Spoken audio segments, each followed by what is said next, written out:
ఈరోజు మనం నేర్చుకోబోయే అంశం పేరు వెలుగు సంబంధులం. హల్లెలూయా. వాక్యంలో ఒక మాట ఉంటుంది, ఎవరైతే కొద్దిగా ఉన్న విషయంలో చిన్నగా ఉన్నప్పుడు దానిలో నమ్మకంగా ఉంటారో వారికి ఎక్కువగా ఇవ్వబడుతుంది అని. Hallelujah. Can we turn on all the lights please, don't make it can you switch on the lights on the sides as well, they are too bright. కొంచెములో నమ్మకంగా ఉంటే ఎంత ఇస్తాడంట? ఎక్కువగా ఇస్తాడంట. హల్లెలూయా. సో ఆ కొంచెము జ్ఞానం వచ్చినప్పుడు, ఆ కొంచెం వాక్యం పట్టుకున్నప్పుడు అందులో ప్రత్యక్ష జ్ఞానాన్ని ఆయన ఇస్తాడు. ఎవరికైతే ఆ కొంచెము కూడా నమ్మకముగా చేయకుండా వదిలేస్తారో అది ఉన్నది కూడా వారి దగ్గర నుంచి వెళ్ళిపోతుందంట. సో ప్రతి క్రైస్తవుడికి కూడా ఆయన రక్షణ ఇచ్చాడు, ఆయన విశ్వాసాన్ని ఇచ్చాడు, ఆయన వాగ్దానాలు ఇచ్చాడు. రక్షించబడినప్పుడే ఆయన విమోచన కార్యం ఇచ్చాడు. ఇవన్నీ కూడా ఇచ్చినప్పుడు దానిని మనము నమ్మకముతో నెరవేర్చినప్పుడు ఉన్నది కూడా పోతుందంట. సో ఆయన ఒక he has given us a measure of faith, ఒక కొలత మనకు ఇచ్చాడంట విశ్వాసం. కానీ అది వాడనందుకు ఏమవుతుంది? ఉన్న విశ్వాసం కూడా కోల్పోతారు. కానీ కొంతమంది ఆ విశ్వాసాన్ని వాడడంతో గొప్ప విశ్వాసంలోకి వెళ్తున్నారు అని మనం చూసాం. చూడండి, రక్షణ పొందుకునే వరకు అందరూ అక్కడే, అందరినీ కూడా ఏమంటున్నాడు? అందరూ కూడా నా దగ్గర రావచ్చు, అందరూ కూడా వాక్యం వినొచ్చు, అందరూ కూడా ఈ రక్షణలో పాల్గొనవచ్చు. కానీ రక్షణ పొందిన తర్వాత ప్రతి ఒక్క విశ్వాసి అదే స్థానములో లేరు. ఎందుకంటే కొంతమంది దేవుని నుంచి పొందుకుంటున్నారు, సాక్ష్యాలు ఇస్తున్నారు, కొంతమంది వారి జీవితంలో పైకి వెళ్తున్నారు, కొంతమంది అనుకున్న దానికంటే ఊహించిన దానికంటే అత్యధికమైన మేలు ఇచ్చారన్న స్థానంలోకి వెళ్తున్నారు. కొంతమంది ఏమో ఇంకా అక్కడే ఉన్నారు, లేదంటే ముందే బాగుండేది, ఇప్పటికంటే అప్పుడే బాగుండేది అంటే వెనక్కి వెళ్ళిన స్థితిలో ఉన్నారు. అందుకే వాక్యంలో ఒక మాట ఉంటుంది ఏంటంటే, మీరు రక్షించబడిన తరువాత 1 పేతురు 2:2 సమస్తమైన దుష్టత్వము, సమస్తమైన కపటము, వేషాధారణ, అసూయ, సమస్త దూషములు మాని కొత్తగా జన్మించిన శిష్యులు. హల్లెలూయా. కొత్తగా జన్మించిన శిష్యులు ఇప్పుడు మనం ఎవరము? నూతనంగా జన్మించాము. మొదటిసారి మీ తల్లి గర్భంలోంచి వచ్చినప్పుడు మీరు శారీరకంగా జన్మించారు. రెండవసారి ఆత్మ మూలాన జన్మించారంట. పరిశుద్ధాత్మ సహాయముతో నూతన సృష్టిగా జన్మించారు. ఈ నూతనంగా జన్మించిన వారు ఒక పని చేయాలంటే ఏంటి? నిర్మలమైన వాక్యమును పాల వలన రక్షణ విషయంలో ఎదుగు నిమిత్తము ఆ పాలను అపేక్షించాలి. సో ప్రతి ఒక్కరు కూడా నూతనంగా జన్మించిన తర్వాత ఒక శిశువు అయితే పాలను ఎలాగైతే ఆపేక్షిస్తుందో, కోరుకుంటారో, అప్పుడు ఆ పాలను కోరుకొని తాగినప్పుడు ఎదుగుదల ఉంటుంది. అలాగే మనల్ని కూడా ఏమంటున్నాడంటే వాక్యాన్ని ఆపేక్షించాలంట, వాక్యాన్ని కోరుకోవాలి. చాలామందికి ఆరాధన చేసినంతసేపు బాగానే ఉంటుంది, వాక్యం రాగానే నిద్ర వస్తుంది, వాక్యం రాగానే తలంపులు ఎక్కడికో వెళ్ళిపోతాయి, వాక్యం రాగానే కూర్చోలేకపోతుంటారు. ఎందుకంటే వాక్యం వస్తే ఎదుగుదల వస్తుందని సాతానికి తెలుసు. వాక్యం వస్తే నువ్వు ఇంకా నీ విశ్వాసంలో ఎదగగలవని తెలుసు. వాక్యం వస్తే లోతైన జ్ఞానంలోకి వెళ్తావు, విశ్వాసంలో అధిక విశ్వాసంలోకి వెళ్తావని తెలుసు. అందుకే వాక్యము వినే కెపాసిటీ చాలా కొంతమందికే ఉంటుంది, చాలా కొంతమందికే ఉంటుంది. ఆరాధించమంటే ఆరాధించగలుగుతారు, ఒక్కొక్కసారి ప్రార్థన చేయమన్నా కూడా అందరితో ప్రార్థన చేయడానికి కాసేపు ఉంటారు. కానీ వాక్యము వినడం మాత్రమే కాదు, దాన్ని ఆపేక్షించాలంటే కోరుకోవాలి. వాక్యం ఎక్కడ దొరుకుతుందని వెళ్ళరు. ఆరాధన జరుగుతుందంటే వెళ్ళగలుగుతారు, కాన్సర్ట్ అంటే వెళ్తారు, ఏదైనా యంగ్ అడల్ట్ మినిస్ట్రీది ఏదైనా జరుగుతుందంటే వెళ్తారు. ఒక టీచింగ్, ఇప్పుడు మనం పేరు మార్చామనుకోండి, 21 రోజుల వాక్యము నచ్చదు ఎవరికి. ఫాస్టింగ్ ప్రేయర్స్ అంటే వస్తారు, 21 రోజుల ఆరాధన అంటే వస్తారు. ఆ టైటిలే నచ్చదు. వాక్యం ఏముందిలే, వాక్యం మనమైనా తెలుసుకో. ఎందుకంటే వాక్యం వస్తే విశ్వాసులకు ఏమవుతుందో తెలిసి వాక్యాన్ని ఆపేక్షించే వారిలాగా ఇప్పుడు సంఘము లేదు. అందుకే సంఘంలో ఎదుగుదల మనం చూడట్లేదు. సో ఏదైనా ఒక ఈవెంట్, ఒక సర్వీస్ జరిగినప్పుడు దానికి ముందర వచ్చి ఒక మాట అంటారు, ఇప్పుడు మనము చాలా ముఖ్యమైన ఘట్టంలోకి వచ్చాము. ఏంటి? ఇప్పుడు మనం చాలా ముఖ్యమైన దానికి వచ్చాము. ఏంటంటే ఇప్పుడు వాక్యం చెప్పబోతున్నారు. ఒక పెళ్ళిలో కానీ లేకపోతే ఒక మీటింగ్లో కానీ ఇప్పుడు అన్నిటికంటే ముఖ్యమైన దానికి వచ్చాం. అన్నిటికంటే ముఖ్యము రాగానే ఇంక వీళ్ళందరూ లేచిపోతుంటారు. ఇప్పుడే అంత ముఖ్యమంటే ఇప్పుడు వెళ్ళిపోతారేంటి? పెళ్ళిలో వాళ్ళు పెళ్లి పని చేసుకోవడానికి వెళ్ళిపోతుంటారు. అప్పటి వరకు బాగానే ఉంటారు. పెళ్లి కూతురు వచ్చే వరకు చూస్తారు, చప్పట్లు కొడతారు, దండలు మార్చుకునేటప్పుడు చూస్తారు, ఉంగరాలు అన్నీ చూస్తారు. ఇప్పుడు అన్నిటికంటే ముఖ్యమైన లేసి అక్కడ వాటర్కి వెళ్తారు, కొంతమందికి అప్పుడే బాత్రూమ్ వెళ్తే అప్పుడే పిల్లల్ని చూసుకోవాలి, అప్పుడే అన్నీ. ఎందుకు? ముఖ్యమైనది రాకపోతే చాలు. మిగతా మీరు ఏమన్నా చేసుకోండి, ఎంతసేపు అన్నా ఏమన్నా చేసుకోండి. ముఖ్యమైనది మీకు రాకపోతే మీరు ఎదగరు, మీ జీవితంలో ఆ పంట ఉండదని తెలుసు. అయితే కొంతమంది మేము వెలిగించబడ్డాం. హల్లెలూయా. కొంతమందికి ఆకలి కలగడం చూస్తారు. ఏంటి, నాకు ఒక వాక్యం విన్న తర్వాత ఆపదు, ఇంకో వాక్యం వినాలనిపిస్తుంది, ఇంకో వాక్యం. కొంతమంది ఆ స్టేజ్లోకి వచ్చారు. నాకు ఐ థింక్ ఐ వాజ్ మొదటిసారి ప్రెగ్నెంట్గా ఉన్నాను. 8 months ప్రెగ్నెన్సీ ఉన్నాను. 9th month ఎంటర్ అయ్యాను. అప్పుడు ఒక కాన్ఫరెన్స్ పెట్టారు, బిలీవర్స్ విక్టరీ కాన్ఫరెన్స్ అని. నాకు ఎప్పుడు కూడా కాన్ఫరెన్స్లో కూర్చోవడం అలవాట్లేదు. అప్పటి వరకు కూడా ఆదివారం సంఘానికి వెళ్ళడమే తెలుసు. ఒకవేళ కాన్ఫరెన్స్ అంటే కూడా ఈవినింగ్ మీటింగ్స్, బయట కొన్ని రోజులు ఒక 3 రాత్రులు లేకపోతే 4 రాత్రులు ఈవినింగ్ మీటింగ్స్ చేసేవాళ్ళు, ఒకటే వాక్యం. అయితే ఇది మొట్టమొదటిసారి నేను వాక్యంకి కూర్చున్నాను. అప్పుడు ఏంటంటే మార్నింగ్ 2 sessions, మధ్యాహ్నం 2 sessions, నైట్ ఒక సెషన్, రోజుకి 5 sessions. 5 sessions ఇంత పొట్టేసుకొని అసలు కూర్చుంటానా, ఏం చెప్తారు, 5 sessions ఎందుకు పెట్టారు వీళ్ళు అనుకున్నాను. కానీ మొదటిసారి నేను వెళ్ళి వాక్యం వినడం మొదలుపెట్టిన తర్వాత అసలు 5 sessions కూడా సరిపోవట్లేదు. ఆ మధ్యలో ఉన్నప్పుడు స్థానంలో కూడా నేను వెళ్ళి ఎవరైతే వాక్య పరిచయం చేసే వాళ్ళ దగ్గరికి వెళ్ళి ప్రశ్నల మీద ప్రశ్నలు అడిగి వాళ్ళని ఉన్న కొంచెం సమయం కూడా తీసుకునేదాన్ని. ముందు ఇలా చెప్పారు కదా, ఇలా చెప్పారు, ఏంటి అని. తర్వాత నాకే ఆశ్చర్యం వేసింది, ఏంటి ప్రభు, నేను ఎప్పుడూ అసలు వినలేదు, నేను ప్రెగ్నెంట్ ఉన్నాను కూడా మర్చిపోయాను. నార్మల్గా 9th month ప్రెగ్నెంటీలో మీకు కొంచెం కాగానే బ్యాక్ పెయిన్ వస్తుంటుంది, వెళ్ళి రెస్ట్ తీసుకోవాలనిపిస్తుంది. అప్పుడు రెస్ట్ తీసుకోవాలనిపించట్లేదు, ఇంకా వినాలనిపిస్తుంది. ఏంటి అది, అపేక్షించే స్థానములోకి పరిశుద్ధాత్మ నన్ను తీసుకెళ్ళాడు. హల్లెలూయా. అలాంటి స్థానము నాకు కావాలని ప్రార్థన చేసుకోవాలి వాళ్ళు వచ్చిన వాళ్ళందరూ కూడా. ఎందుకంటే ఎదగాలి. ఆ వాక్యముని అపేక్షించే మనస్సు లేకపోతే అది ఎదుగుదల అనేది ఉండదు. మీ ప్రార్థనకు జవాబు వస్తుంది, పర్వాలేదు, కానీ మళ్ళీ ఒక సమస్య వస్తుంది, మళ్ళీ ప్రార్థన కోసం వస్తారు. కానీ ఎదుగుదల వచ్చినప్పుడు ఏంటంటే ఇప్పుడు కొన్ని విషయాలు మీరే చూసుకోగలుగుతారు, మళ్ళీ అదే స్థానంలోకి వెళ్ళిపోవాల్సిన అవసరము ఉండదు. చిన్నప్పుడైతే ఏంటి, ప్రతిసారి అమ్మను పిలవాలి ఆకలేస్తే. ఇప్పుడు మీరు పెద్దగా అయ్యారు, కొంతమందికి వండుకోగలుగుతారు, కొంతమంది ఆర్డర్ పెట్టుకోగలుగుతారు, ప్రతిసారి పిలవని అవసరం లేదు. ఇప్పుడు ఏంటి, you are dealing with something bigger things. ఇప్పుడు మీరు చిన్నప్పుడులాగా ఓన్లీ పాలు తాగాలి, పడుకోవాలి అంతే కాదు కదా. ఇప్పుడు మనం ఎదిగాము, ఇంకా మనం ఉద్యోగాలు చేయాలి, డబ్బులు సంపాదిస్తున్నారు, ఇల్లు కొంటున్నారు, ఇంకా మీ జీవితంలో చేయాల్సిన ఘనమైన కార్యాలు చేయగలుగుతున్నారు. ఒక విశ్వాసి కూడా అంతే, కొత్తగా జన్మించినప్పుడు పర్వాలేదు, కానీ స్థానంలో ఉండి ఎలాంటి ఎదుగుదల లేకుండా దేవుడు ఏమన్నాడు, నేను చేసేదానికంటే నా వెనుక వచ్చేవారు గొప్ప కార్యాలు చేస్తా అన్నారు. హల్లెలూయా. సో పేతురు వీళ్ళందరూ కూడా ఫాలో చేసేటప్పుడు ఆయన శిష్యులు ఆయనతో ఉన్నప్పుడు ఒక రకంగా ఏంటి, వాళ్ళు కూడా అందరితో చూసి అబ్బాబ్బా ఏం అధికారం, ఏది అధికారము, ఎంత పెద్ద ఆశ్చర్యక్రియ చేశాడు, అందరితో కలిసి చప్పట్లు కొట్టేవారు. తర్వాత వారు అక్కడే ఉండడానికి కాదు, ప్రేక్షకులుగా నిల్చోవడానికి పిలవలేదు. ఇప్పుడు నేను వెళ్ళిపోతున్నాను, మీరు చెయ్యాలి అంటే మీరు ఎదగాలి. అప్పటి వరకు కూడా అంత గుంపులో ఉండి అందరితో కలిసి వారు కూడా ఆ ఆశ్చర్యాలు చూసిన వారే. కానీ ఒక రోజు వచ్చింది, ఆ ఆశ్చర్యాలు చేసేవారిగా వారు మారారంట. హల్లెలూయా. ప్రతి విశ్వాసి కూడా ఆ స్థానంలోకి వెళ్ళాలని చూస్తున్నాడు. నేను ఆశ్చర్యాలు చేయాలి అన్నప్పుడు అందరూ కూడా మినిస్ట్రీకి వచ్చి ఇలా ప్రసంగం చేయడం అనే దాని గురించే మాట్లాడట్లేదు. ప్రతి విషయంలో కూడా మీరు తలగా ఉండాలి. మీరు ఆఫీస్లో మీరు తలగా ఉన్నారా లేదా, మీ బిజినెస్లో మీరు తలగా ఉన్నారా లేదా, మీ కుటుంబంలో మీరు తలగా ఉన్నారా లేదా అంటే ఏమైంది, ఎదుగుదల లేదు. హల్లెలూయా. నేను వాక్యాన్ని ఆపేక్షిస్తాను అని చెప్పండి. హల్లెలూయా. వాక్యం వచ్చినప్పుడు ప్రతి నిద్ర తొలగిపోవును గాక. చెప్పుకోండి మీకు మీరే, వాక్యం వచ్చినప్పుడు ప్రతి డిస్ట్రాక్షన్ వెళ్ళిపోవును గాక. ఏదైతే ముఖ్యమైందో అది పొందుకోకుండా నాకు ఏది అయితే అడ్డుగా ఉందో అది తొలగిపోవును గాక. ఆమేన్. హల్లెలూయా. లాస్ట్ ఇయర్ ఒక కాన్ఫరెన్స్కి వెళ్ళాను, చాలా ఆశతో వెళ్ళాలని. కానీ ఏమైపోయింది, టైమ్ జోన్స్ డిఫరెంట్. ఇక్కడ రాత్రి అయితే అక్కడ పగలు, అక్కడ పగలైతే ఇక్కడ రాత్రి. దిగగానే కాన్ఫరెన్స్కి వెళ్ళాను, చాలా ముఖ్యమైన సెషన్, చాలా ముఖ్యమైనది మాట్లాడుతున్నాను. ఎంత నిద్ర వచ్చేస్తుందంటే చేతిలో బుక్ ఉంది, టప్ అని కింద పడిపోయింది. ఆడిటోరియం రీసౌండ్ వచ్చింది, అందరూ చూశారు.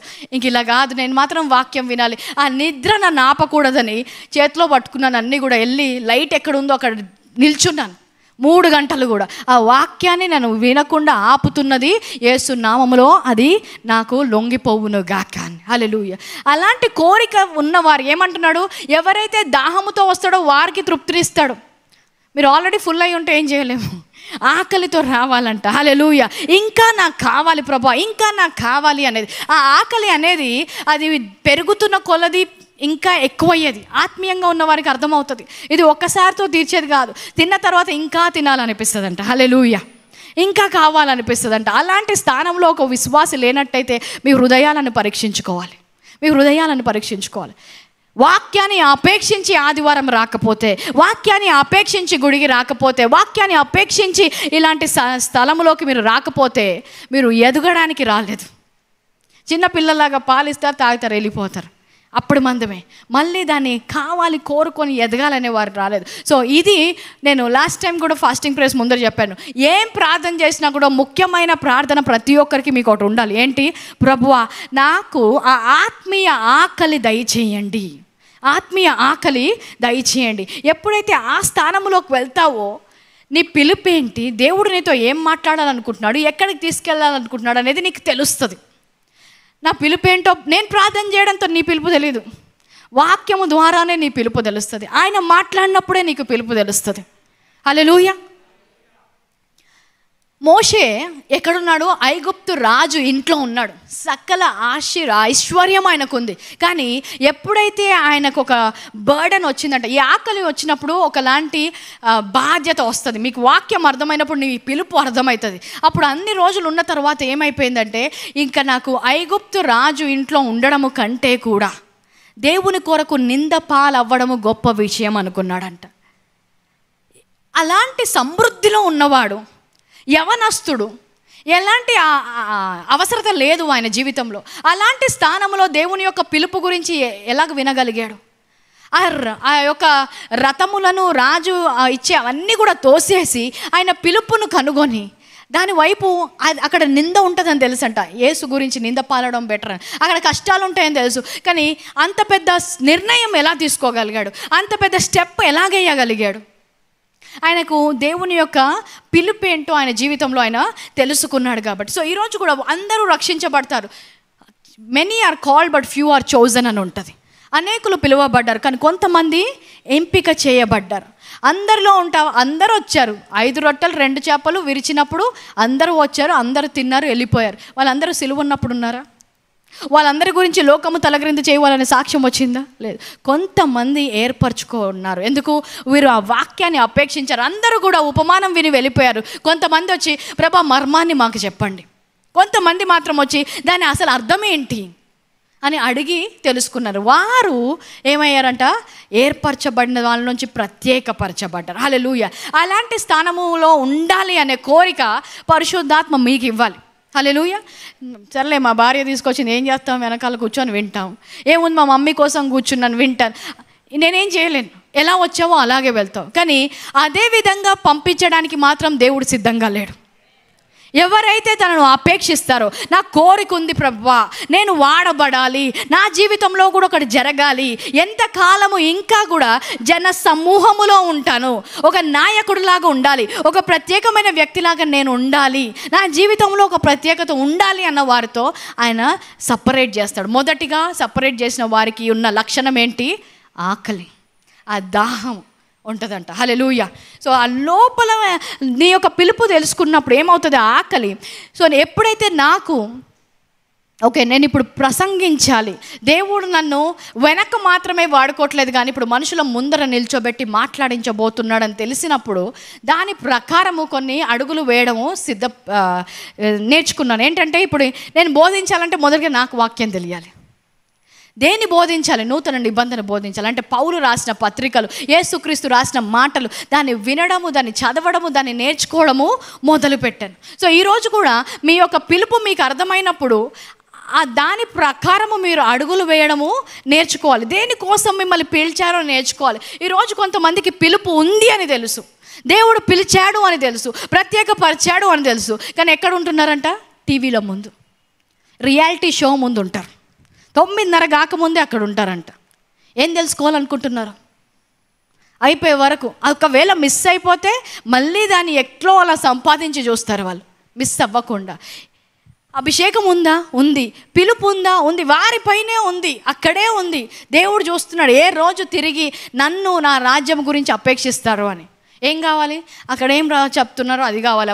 టీవీలో ఏం కనిపిస్తుందో ఎన్ని సినిమాలు చూడగలుగుతాడు తెలుసా ఒక వ్యక్తి? నేనైతే ఆశ్చర్యపోయాను. రాత్రంతా కూడా చూడగలుగుతాడంట, వచ్చి చెప్తున్నాడు. రాత్రంతా ఈజీ అక్క, చాలా ఈజీ. ఆన్ చేస్తే నెట్ఫ్లిక్స్ ఆన్ చేసి ఇది అయిపోతుంది, ఇది అయిపోతుంది, అది అయిపోతుంది, ఇది అయిపోతుంది, అయిపోతుంది, అయిపోతుంది. అన్ని గంటలు నీకు చూసే శక్తి ఉంది నీ శరీరానికి. అంటే అన్ని గంటలు వాక్యము కూడా నువ్వు చదవగలవు. కానీ ఏమవుతుంది, ఇదే వ్యక్తి బైబుల్ ఓపెన్ చేయగానే ఫస్ట్ లైన్కే నిద్ర వచ్చేస్తుంటుంది. ఎందుకంటే ఈయనపై ఉన్న అభిషేకము సాతానికి తెలుసు, పేతురుని ఉన్న అభిషేకం తెలుసు, దేవుడి మీద ఉన్న, యేసుక్రీస్తు మీద ఉన్న అభిషేకం తెలుసు. అందుకే ఏమవుతుంది, వ్యతిరేకత టెంప్టేషన్స్ వచ్చినప్పుడు వారు పడిపోకుండా నిల్చున్నారు. సో వీళ్ళకి ఏమవుతుంది, మీ యొక్క జీవితంలో అభిషేకం మీరు కనుగొనలేదు, అంతా వేస్ట్ చేశారు. 50 సంవత్సరాలు 60 సంవత్సరాల తర్వాత మీ కుమారుడో మీ కుమార్తె మీద అభిషేకం, ఒకవేళ దేవుని దయ ఉంటే ఆ అభిషేకం వారి మీదకి వెళ్తుంది, దుప్పటి అక్కడికి వెళ్తుంది. మీ తల్లిదండ్రులుగా ఉన్న స్థానంలో ఉన్నప్పుడు ఇప్పుడు ఒకవేళ మీరు వేస్ట్ చేసి ఉంటే, నీ కుమార్తె కుమారుడు, నాకు సండే స్కూల్కి వెళ్ళాలని ఉంది, నాకు దేవుని పాటలు నేర్చుకోవాలని ఉంది, సామ్ 91 ఏంటి ఆ పాప 3 సంవత్సరాలు సామ్ 91 గడగడా చెప్పేస్తుంది. ఎక్కడి నుంచి వచ్చింది? నీవు ఆ వద్దనుకున్న అభిషేకం పాప మీద వచ్చింది. హల్లెలూయా. అట్లీస్ట్ ఇప్పుడైనా తల్లిదండ్రులు అది గమనించి నువ్వు చేసిన తప్పు నీ పిల్లలకు జీవితంలో రావద్దని ప్రార్థన చేయాలి. హల్లెలూయా. అంత కనికరము గల దేవుడు తల్లి గర్భంలో రూపించుకున్నాడు, నీకు ఒక పిలుపునిచ్చాడు. ఆ పిలుపు నువ్వు ఎప్పుడు కూడా అర్థం చేసుకోవడానికి ప్రయత్నించలేదు, ఆ అభిషేకాన్ని ఎప్పుడు కూడా అర్థం చేసుకోవడానికి ప్రయత్నించలేదు. ఎందుకు? ప్రతిసారి వాక్యం చెప్పడానికి స్టార్ట్ కాగానే నిద్ర వెళ్ళిపోవడం, వాక్యం స్టార్ట్ కాగానే ఫోన్ చూసుకోవడం వెళ్ళిపోవడం, వాక్యం స్టార్ట్ చేయగానే ఏదో ఆలోచించడం, మాట్లాడుకుని. ఎప్పుడు నీకు అర్థమయ్యేది నీ పిలుపు, అభిషేకము, లోతైన జ్ఞానం ఎప్పుడు నేర్చుకున్నావు? కానీ దేవుడి కృప కరుణికరం వలన ఏదైతే నీ మీద ఉంచాడో అది ఒక్కొక్కసారి వేరే వచ్చే తరం మీద ఆయన ఇవ్వగలడు. అలాగే మీ జీవితంలో కూడా తిరిగి ఇవ్వగలడు. ఎప్పుడు? నువ్వు అపేక్షించినప్పుడు. హల్లెలూయా. అది నువ్వు కోరుకోకపోతే ఏమీ చేయలేడు. అందుకే దేవుని గురించిన ఆ వాక్యపు జ్ఞానం ఉండాలి. దానియేలు 11వ అధ్యాయము 32వ వచనంలో అనుకుంటే ఏమంటాడంటే, తమ దేవుని ఎరిగిన వారు ఏం చేస్తారు? గొప్ప కార్యాలు.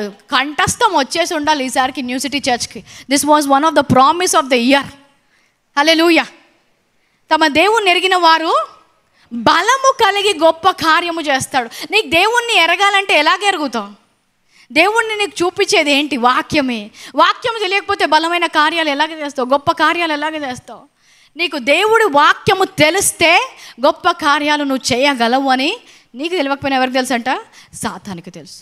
సో ఈరోజు మనం ఎవరమై ఉన్నామో మనం ఒక విషయము, మనము ఈరోజు వెలుగు సంబంధముల గురించి మాట్లాడుతుండగా ఆ వెలుగు గురించి మాట్లాడదాం. యోహాను సువార్త 1వ అధ్యాయం 4వ వచనం.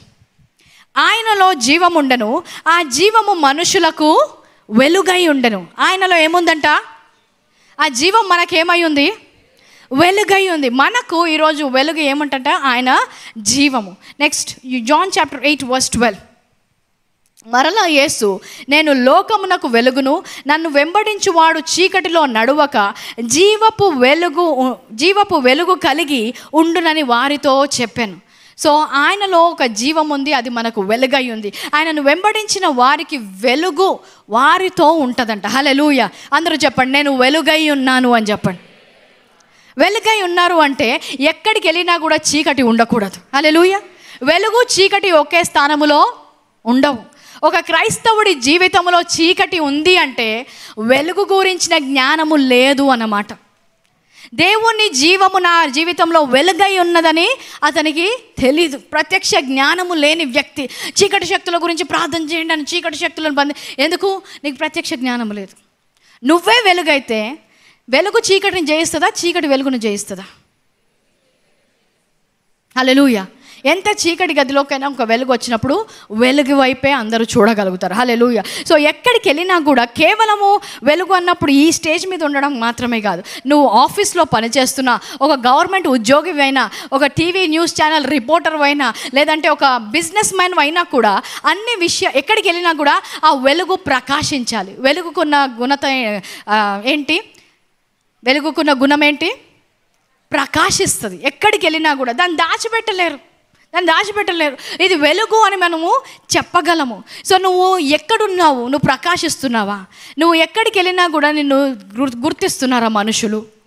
ఆఫీస్లో ప్రత్యేకంగా ఉంటున్నావు, ఆ ప్రకాశం ఉందా నీ జీవితంపై? ఎందుకు లేదు? ఎందుకంటే వెలుగు గురించిన జ్ఞానము నీకు లేదు కాబట్టి. సో వెలుగు గురించిన జ్ఞానము గురించి మనం తెలుసుకుంటుండగా, మీరు ఈ లోకమునకు వెలుగై ఉన్నారు అంటున్నాడు. దేనికి? సంఘానికి కాదు. దేనికి?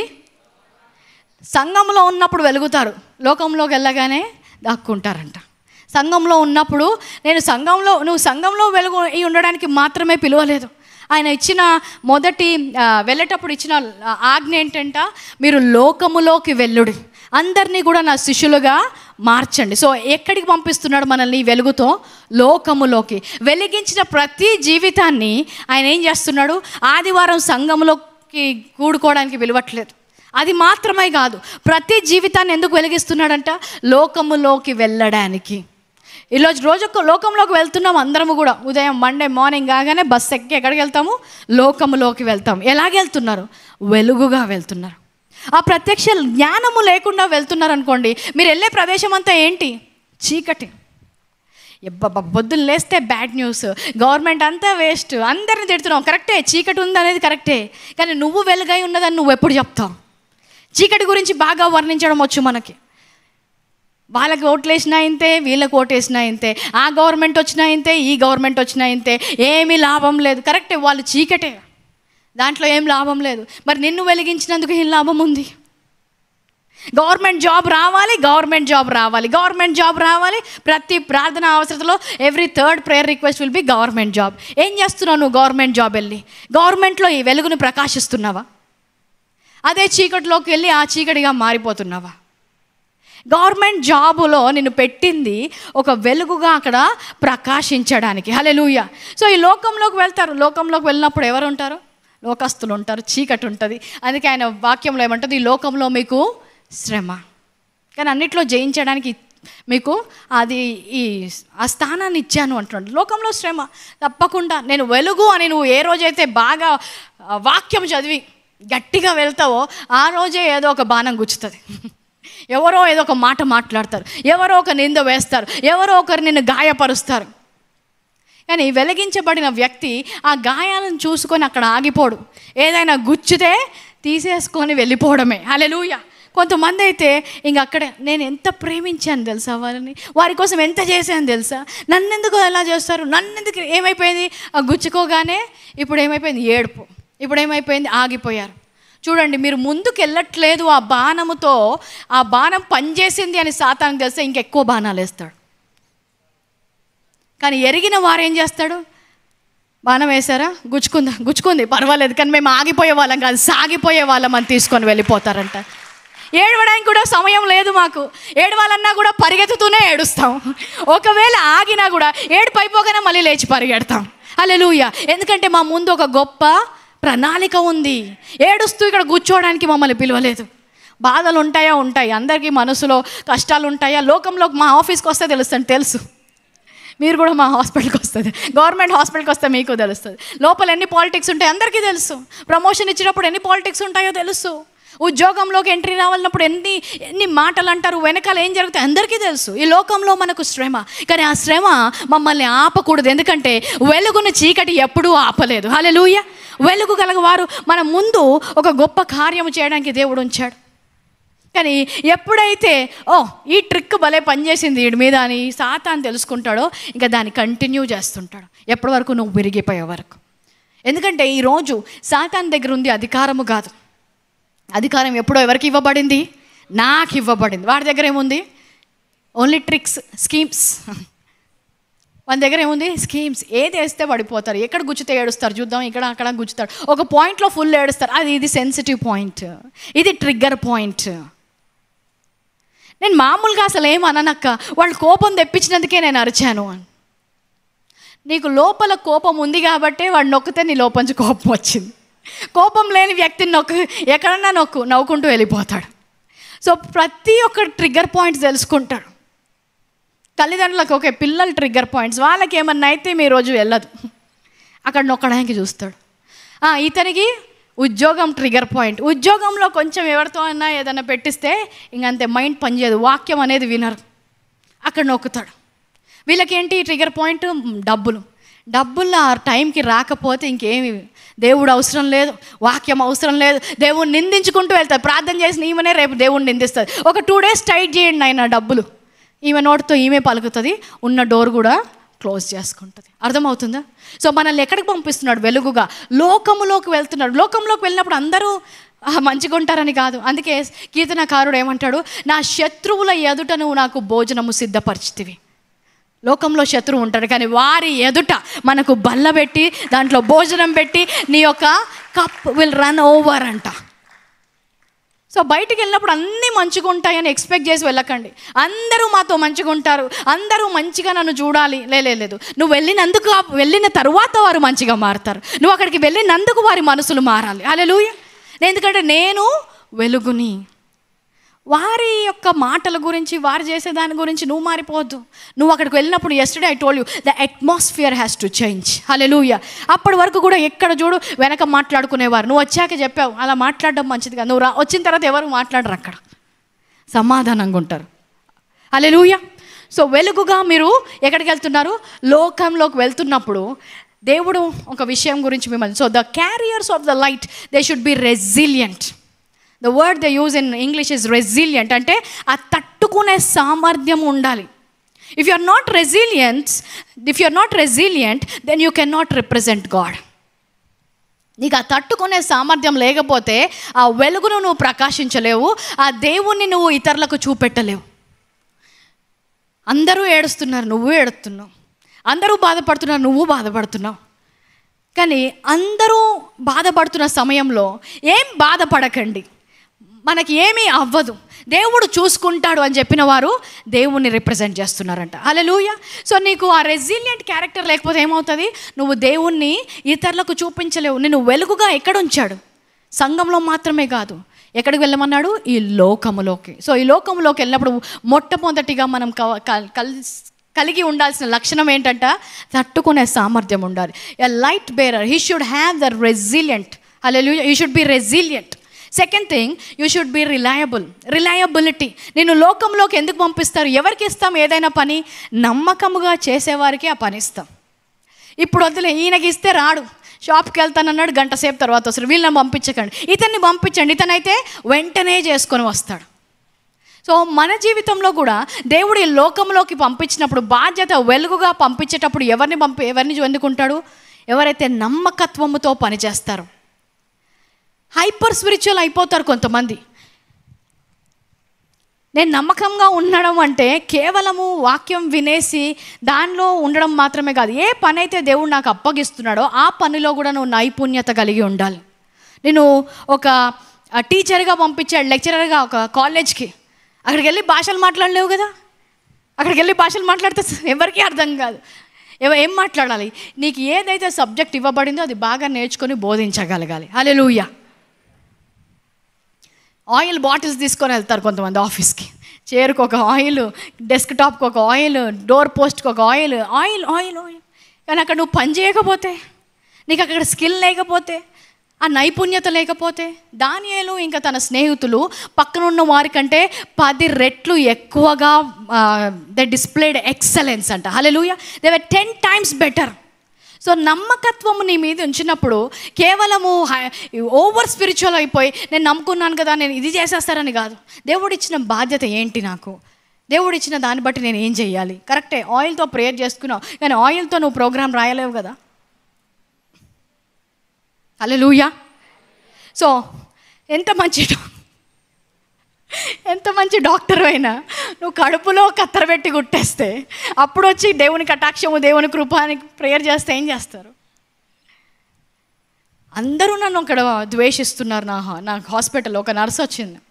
ఎందుకు? నేను డిక్లేర్ చేస్తున్నాను, అక్కడ డైలీ డిక్లేర్ చేస్తున్నాను, వెళ్ళక ముందే ప్రేయర్ చేస్తాను. ఫస్ట్ వెళ్ళగానే ఏంటి వాళ్ళు ఒక ఏదో what is that book, ledger book or something, దానికి కూడా ఆయిల్ రాసే స్టార్ట్ చేశాను. కానీ ఎందుకో నా బాస్కి నేను నచ్చట్లేదు, ఎందుకో అందరూ నన్ను అసహ్యించుకుంటున్నారు, నన్ను తీసేయమంటున్నారు. సరే ప్రార్థన చేద్దాం. 3 నెలలు ఉపవాస ప్రార్థనలు, అదే ప్రేయర్ రిక్వెస్ట్. ఎందుకు జవాబు రావట్లేదు? ఈమె ఇంతగా టైంకి వస్తుంది, అన్నీ చేస్తుంది, అది ఇదని.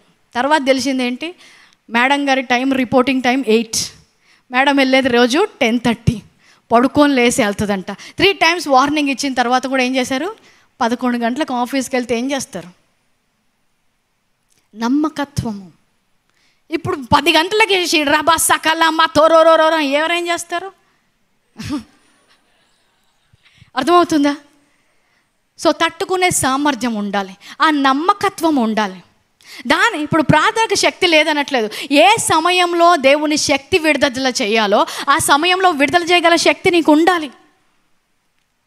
ఇంటర్వ్యూకి వెళ్ళావు, సమయానికి ఆ ప్రశ్నకు జవాబు రావాలి. ఎవరివ్వాలి ఆ మాట? పరిశుద్ధాత్మ. ఇప్పుడు ఆ జవాబు రావాలి అంటే నువ్వు మళ్ళీ 21 రోజులు ప్రార్థనకు రాలేవు, అక్కడే రావాలి. మౌనంగాను ప్రార్థన అవ్వాలి. క్వశ్చన్ అడిగిన తర్వాత నీ క్వశ్చన్కి ఆన్సర్ రాలేదు, 2 minutes 1 minute టైం, కళ్ళు మూసుకొని లోపల ప్రేయర్ చేసుకుంటావు. పరిశుద్ధాత్మ రిఖాలామా తోరోమా అందరి 2 నిమిషాల తర్వాత నోరు ఇప్పగానే సరి అయిన జవాబు నోట్లోంచి వస్తుంది. హల్లెలూయా. ప్రాజెక్ట్ ఉంది, ప్రజెంటేషన్ చేయలేకపోతున్నా, నోరు నాలుగ ఎండిపోతుంది, పెదవులు ఎండిపోతున్నాయి, నీకు రావట్లేదు, అందరూ చూస్తున్నారు. గివ్ మీ 2 minutes, బయటికి వెళ్ళు, వాష్రూమ్కి వెళ్ళు, ఫేస్ వాష్ చేసుకో. రిఖాలామా తోరోమా షేకేలేమా తోరోమా. ఉంది ఎంత టైము? 2 minutes. ఆ 2 నిమిషాల్లో పరలోకము భూమి మీదకి రావాలి. హల్లెలూయా. ఆ అభిషేకములోకి ఎంటర్ అవ్వాలి. ఏ సమయంలో నువ్వు ఎంటర్ అవ్వాలో నీకు తెలియాలి. ఈసారి వచ్చినప్పుడు ఆపకుండా గడగడ ప్రాజెక్ట్ చేశారు. ఏం చేస్తావు 2 minutesలో? ముందెళ్ళిన వ్యక్తికి వచ్చిన తర్వాత ఉన్న వ్యక్తికి ఏంటి రహస్యము? ఏ సమయంలో శక్తిని విడుదల చేయాలో ప్రతి క్రైస్తవుడు తెలుసుకోగలగాలి. ఎప్పుడు శరీరంలో ఉండాలి, ఎప్పుడు ఆత్మలోకి వెళ్ళాలి. ఈ స్టేజ్ దిగగానే నార్మల్గా ఉంటాం. ఒక్కొక్కసారి మీరు చూస్తారు, నా పిల్లలతో ఉంటాను, వెళ్ళిపోతారు. స్టేజ్ ఎక్కగానే ఏమవుతుంది? రిఖాలామా తోరోమా అందరే వెళ్ళిపోయాం. ఎక్కడికి? ఆత్మలోక్యంలోకి. ఏ మాట రావాలి, ఏం వచ్చిన ఎంత రాసుకున్నా కూడా ఎంతని బట్టి కొడతాం. ఇక్కడ నుంచి కొన్ని పాయింట్స్ రాసుకుంటాం, కొన్ని వచనాలు గుర్తుపెట్టుకుంటాం. దాని తర్వాత పరిశుద్ధాత్మ దేవుని సహాయంతో మాట్లాడాలి. Hallelujah. Amen. So every Christian, you should be resilient, you should be reliable, and you should be able to release the power. ఆయన మనల్ని వెలుగుగా మాత్రమే చెప్పలేదు, కానీ ఒక యోహాను రాసిన 3వ అధ్యాయం 8వ వచనంలో ఏమంటారంటే, మీరు గాలి, actually I don't know if that is the right word in, I don't like using the word in Telugu, ఎందుకంటే గాలి అంటే ఏదో లైట్గా ఉంటుంది, కానీ you are like a wind అంటాడు. What is the right word for wind in Telugu వచనాల్లో wind, గాలి అనే ఉండొచ్చు. ఒక జీవ వాయువు ఊదాడు కదా, గాలి తనకి ఇష్టమైన చోటను విసురును, నువ్వు దాని శబ్దం విందువే కానీ అది ఎక్కడి నుండి వచ్చునో ఎక్కడి నుంచి పోవునో నీకు తెలియదు. ఆత్మ మూలంగా జన్మించిన ప్రతివాడు అలాగే ఉన్నాడు అంట. హల్లెలూయా. దేవుని యొక్క జీవ వాయువు ఊదినప్పుడు మనము జీవాత్మము అయ్యాము. అలాంటి వాయువుతో నిండిన వారం మనము, అలాంటి గాలితో నిండిన వారం. దాన్ని ఎవరు ఆపలేరు, దాన్ని ఎవరు పట్టుకోలేరు. అందుకే వాయువు వచ్చినప్పుడు దానికి అడ్డుగా నిల్చునే దానికి ఏదీ లేదు, ఎక్కడి నుంచి ఉన్నా పక్క నుంచి వెళ్ళిపోతుంది. అలాంటి వ్యక్తులుగా మనల్ని మార్చారంట. That's why we don't have anything called a closed door, because no door can stop us, because we are unstoppable, we are like the wind. ఎక్కడి నుంచి వస్తారో ఎక్కడి నుంచి వెళ్ళిపోతారో ఏమవుతుందో వారి గురించి తెలీదు. అందరిలాగా మన జీవితాలు ఉండవు. హల్లెలూయా. సో యోహాను కూడా, బాప్తిసం ఇచ్చి యోహాను తన జీవితంలో ఏదైనా జరగాలి అన్నప్పుడు, లేదంటే దేవుని యొక్క ప్రణాళిక తెలుసుకున్నప్పుడు వెళ్ళి synagogues, what you call them, సమాజ మందిరంలో వెళ్ళి అందరితో ఫైటింగ్ చేయలేదు. నేను అభిషేకించబడిన వ్యక్తిని, నేను మైక్లో మాట్లాడాలని లే. గాలి ఎక్కడి నుంచి వెళ్తే అక్కడే దేవుని యొక్క కార్యం. సమాజ మందిరంలో చోటు లేకపోతే అరణ్యములోకి వెళ్ళి కేకలు వేశాడంట. చుట్టూ ఉన్న ప్రాంతాల నుంచి అందరూ కూడా యోహాను దగ్గరికి వచ్చారంట. We don't fight for platforms. Why? Because we are the platform. Hallelujah. ఎవరో అవకాశం ఇవ్వాల్సిన అవసరం లేదు, మనమే అవకాశము కల్పించుకుంటాం. ఈ గాలి అనే పదం నేను ఎందుకు తెలుగులో అనద్దనుకున్నానంటే, దాని అసలు మాట హోలీ స్పిరిట్, రువాక్ అని ఉంటుంది. రువాక్ అనే మాట పరిశుద్ధాత్మతో నింపబడిన వారము. ఎక్కడి నుంచి? ఈ రోజే కదా వారికి ఇంత కష్టమైపోయింది, రేపు ఎలాగ పైకి వెళ్ళిపోయారు, నిన్ననే కదా మనం చూసాం వారికి నష్టమైపోయింది, ఈరోజు మళ్ళీ ఎలా సమకూర్చబడింది వారికి అర్థం కాదు. గాలి ఎక్కడి నుంచి వస్తుందో ఎక్కడి నుంచి వెళ్తుందో మనుషులకు అర్థం కాదు. అందుకే a Christian life is never predictable. హల్లెలూయా. వీరి జీవితంలో కార్యాలు ఎలా జరుగుతున్నాయి, వీళ్ళకి ఎలాగో ప్రమోషన్ వచ్చింది, వీరికి ఏం జరిగింది, నిన్న రాత్రి చర్చికి వెళ్ళారు, ఉదయం నుంచి వారు ఇంతగా ఎలాగ వెలగగలుగుతున్నారు, నిన్ననే నీరసంగా ఉన్నారన్నారు, ఈరోజు ఉదయంలో ఇంత బలం ఎలా కలిగింది. The ruach, the wind, the Holi spirit God, he's on the inside of us. Amen. So ఎక్కడికి వెళ్ళినా కూడా తృణీకరించినంత మాత్రాన అక్కడితో ఆగిపోని అవసరం లేదు. ఎందుకంటే దేవుడు మనకు నిర్ణయించిన ప్రణాళిక మన జీవితంలో తప్పనిసరిగా జరుగుతుంది. హల్లెలూయా. వెలుగుని ఆపగలిగేది ఏ చీకటికి కూడా శక్తి లేదు. ఒక గాలిని పట్టుకోగల శక్తి ఎవరికీ లేదు. హల్లెలూయా. ఎవరైనా పట్టుకున్నారా గాలిని ఎప్పుడైనా? ఒక బాక్స్లో వేసి బంధించండి, ఒక చీరలో మూట కట్టండి. It's impossible. That is the life of a Christian. Hallelujah. ఏది కూడా వారిని ఆపలేదు. అలాంటి వెలుగుతో నింపబడి నువ్వు ఈ లోకములోకి వెళ్తున్నావంట. దురాత్మ శక్తులు ఉన్నప్పుడు ఏం చేస్తావు? వదలట్లేదు, నాకు ఇచ్చే నేను చూసుకుంటా, యేసు నామములో వెళ్ళిపో అనగానే వెళ్ళిపోవాలి. అనారోగ్యం అనేక రోజులుగా ఉంది, వెళ్ళిపోకపోతే మేము చూసుకుంటాం, మాకు ఇచ్చేయండి, యేసు నామములో స్వస్థత నొందును గాక. సో మనం మాట్లాడు వారం మాత్రమే కాదు, కానీ దేవుని యొక్క శక్తి ప్రదర్శించే వారమై ఉన్నాం. ఇక్కడ కూర్చున్నప్పుడు చప్పట్లు కొట్టడం మాత్రమే కాదు, లోకములోకి వెళ్ళినప్పుడు దేవుని యొక్క శక్తి ప్రదర్శించగలగాలి. ఆ యొక్క వెలుగును ప్రకాశింపజేయగలగాలి. అది క్రైస్తవ జీవితం. నేను వెలుగు అని పలకడం మాత్రమే కాదు, ఆ వెలుగు ఇతరుల జీవితంలో చూడగలగాలి. ఒక్కొక్కసారి అది శక్తి విషయంలో మాత్రమే కాదు, ఒక్కొక్కసారి ఎంత జ్ఞానము కూడా దేవుడు ఇవ్వగలడు. యోసేపు ఐగుప్తులోకి వెళ్ళాడు. అది ఆయన దేశం కాదు, వేరే దేశం. అక్కడ ఐగుప్తులో ఆల్రెడీ చాలా ఏమంటారు, వెరీ అడ్వాన్స్డ్ కింగ్డమ్. వారికి చాలా పెద్ద సైన్యం ఉంది, వారికి కావాల్సినవి అన్నీ ఉన్నాయి. ఫరో అంటేనే అక్కడ ఉన్న రాజ్యాలన్నీ కూడా వణికిపోతాయి. అలాంటి గొప్ప వాళ్ళు ఉన్నారు, వారికి మంత్రగాళ్ళు ఉన్నారు, వారికి శకునగాండ్రులు ఉన్నారు, వారికి ఏమన్నా అవ్వకుండా ఆపగలిగే మంత్రశక్తులు, అంత టైట్ ఫోర్సెస్ ఉన్నాయి వాళ్ళకి. అలాంటి రాజ్యంలోకి ఎవరు వెళ్ళాడు? యోసేపు. ఈయనెవరు? ఒక బాలుడు వెళ్ళాడు. ఆయనకి అర్థం అవ్వట్లేదు ఆ కళ ఏంటో, ఆ కళ భావం ఏంటో. బాలుడు వెళ్ళి చెప్పగానే దాని ఆన్సర్ చెప్పాడంట. ఏది? ఇన్ని రోజులుగా వారి సొంత మంత్రులు, ఆ మంత్రగాళ్ళు ఇన్ని రోజులుగా వారు ఎంత ప్రయత్నించా కూడా చెప్పలేనిది యోసేపు చెప్పగానే దాని భావం చెప్పేశాడంట. హల్లెలూయా. అప్పుడు ఫరో ఒక మాట అంటాడు, జెనసిస్ చాప్టర్ 41:38. ఆయన కళ భావము చెప్పడం మాత్రమే కాదంట, ఇప్పుడు మనం ఏం చేయాలి అంటే దానికి సొల్యూషన్ కూడా చెప్పాడు యోసేపు. ప్రాబ్లం వస్తుందని చెప్పడం మాత్రమే కాదు, దాని సొల్యూషన్ కూడా చెప్పాడంట. హల్లెలూయా. Wherever you go, I declare that you will be solution givers in the name of Jesus. You will give solutions when there is a problem. You will be an answer when there are questions to this world. ఈ లోకముకు జవాబిచ్చే వారిలాగా నిన్ను పెట్టాడంట. ఎక్కడైతే సమస్య వస్తే అక్కడ నువ్వు దాన్ని solve చేయగలగాలి. ఆ సమస్యను తీర్చివేసే వ్యక్తిగా ఉంచావంట. ఆ సమస్యలో నువ్వు కూడా చిక్కిపోవడం కాదు. అప్పుడు ఏమంటాడు? ఎవరు? ఫరో తన సేవకులను చూసి, ఫరో ఏమంటున్నాడు తెలుసు, అక్కడ ఉన్న వాళ్ళందరినీ చూసి, ఈ యోసేపు చెప్పాడు చూడు ఈ మాటలన్నీ, ఇతని వలన దేవుని ఆత్మగల మనుషుని ఇతని వలె దేవుని ఆత్మగల మనుషుని కనుగొనగలమా అని అన్నాను. ఇలాంటి వ్యక్తిని మనం ఎక్కడైనా చూడగలమా? ఎవరు? ఆత్మతో నిండబడినవాడు. ఫరో ఒక అన్య రాజు, కానీ ఏమంటున్నాడు? యోసేపు లోపల ఒక ఆత్మ ఉంది. ఇది యోసేపు జ్ఞానముతో వచ్చింది కాదు. లోకము చూసినప్పుడు నీ గురించి అలాంటి మాట చెప్పాలి. వీళ్ళ లోపల పరిశుద్ధాత్మ ఉంది, వీరి లోపల ఏదో శక్తి ఉంది. ఇలాంటి వారిని మనం ఎక్కడైనా చూసామా? ఇంతమందిని ఇంటర్వ్యూ చేశాను కానీ ఇంత జ్ఞానవంతురాలు నేను ఎక్కడా చూడలేదు. ఇంతమంది ఈ ఆఫీస్లో పనిచేశారు కానీ ఇలాంటి నైపుణ్యత గల వారిని ఎక్కడా చూడలేదు. ఎంతోమంది బిజినెస్ స్టార్ట్ చేశారు కానీ ఇలాంటి బిజినెస్ ఎవరూ చేయలేదు. అలాంటి సాక్ష్యము మన మీద రావాలి. వెలుగుగా ఉన్న వెలుగు సంబంధులు అంటే అలాగ ఉండాలి, ప్రకాశించాలి. చీకటి చేయలేని పని వెలుగు మాత్రమే చేయగలుగుతుంది. అక్కడ శకునగాండ్రులు చేయలేకపోయారు, ఎవరు చేశారు? ఆత్మగల వాడు చేయగలిగాడు. హల్లెలూయా. ఎక్కడికి వెళ్తున్నాము? ప్రతిరోజు టెంట్లోకి రావట్లేదు, ఇక్కడి నుంచి బయటికి వెళ్తున్నావు. ఇక్కడ ఏమవుతుంది? జస్ట్ నింపబడుతున్నావు అంతే. ప్రకాశించాల్సింది బయట. హల్లెలూయా.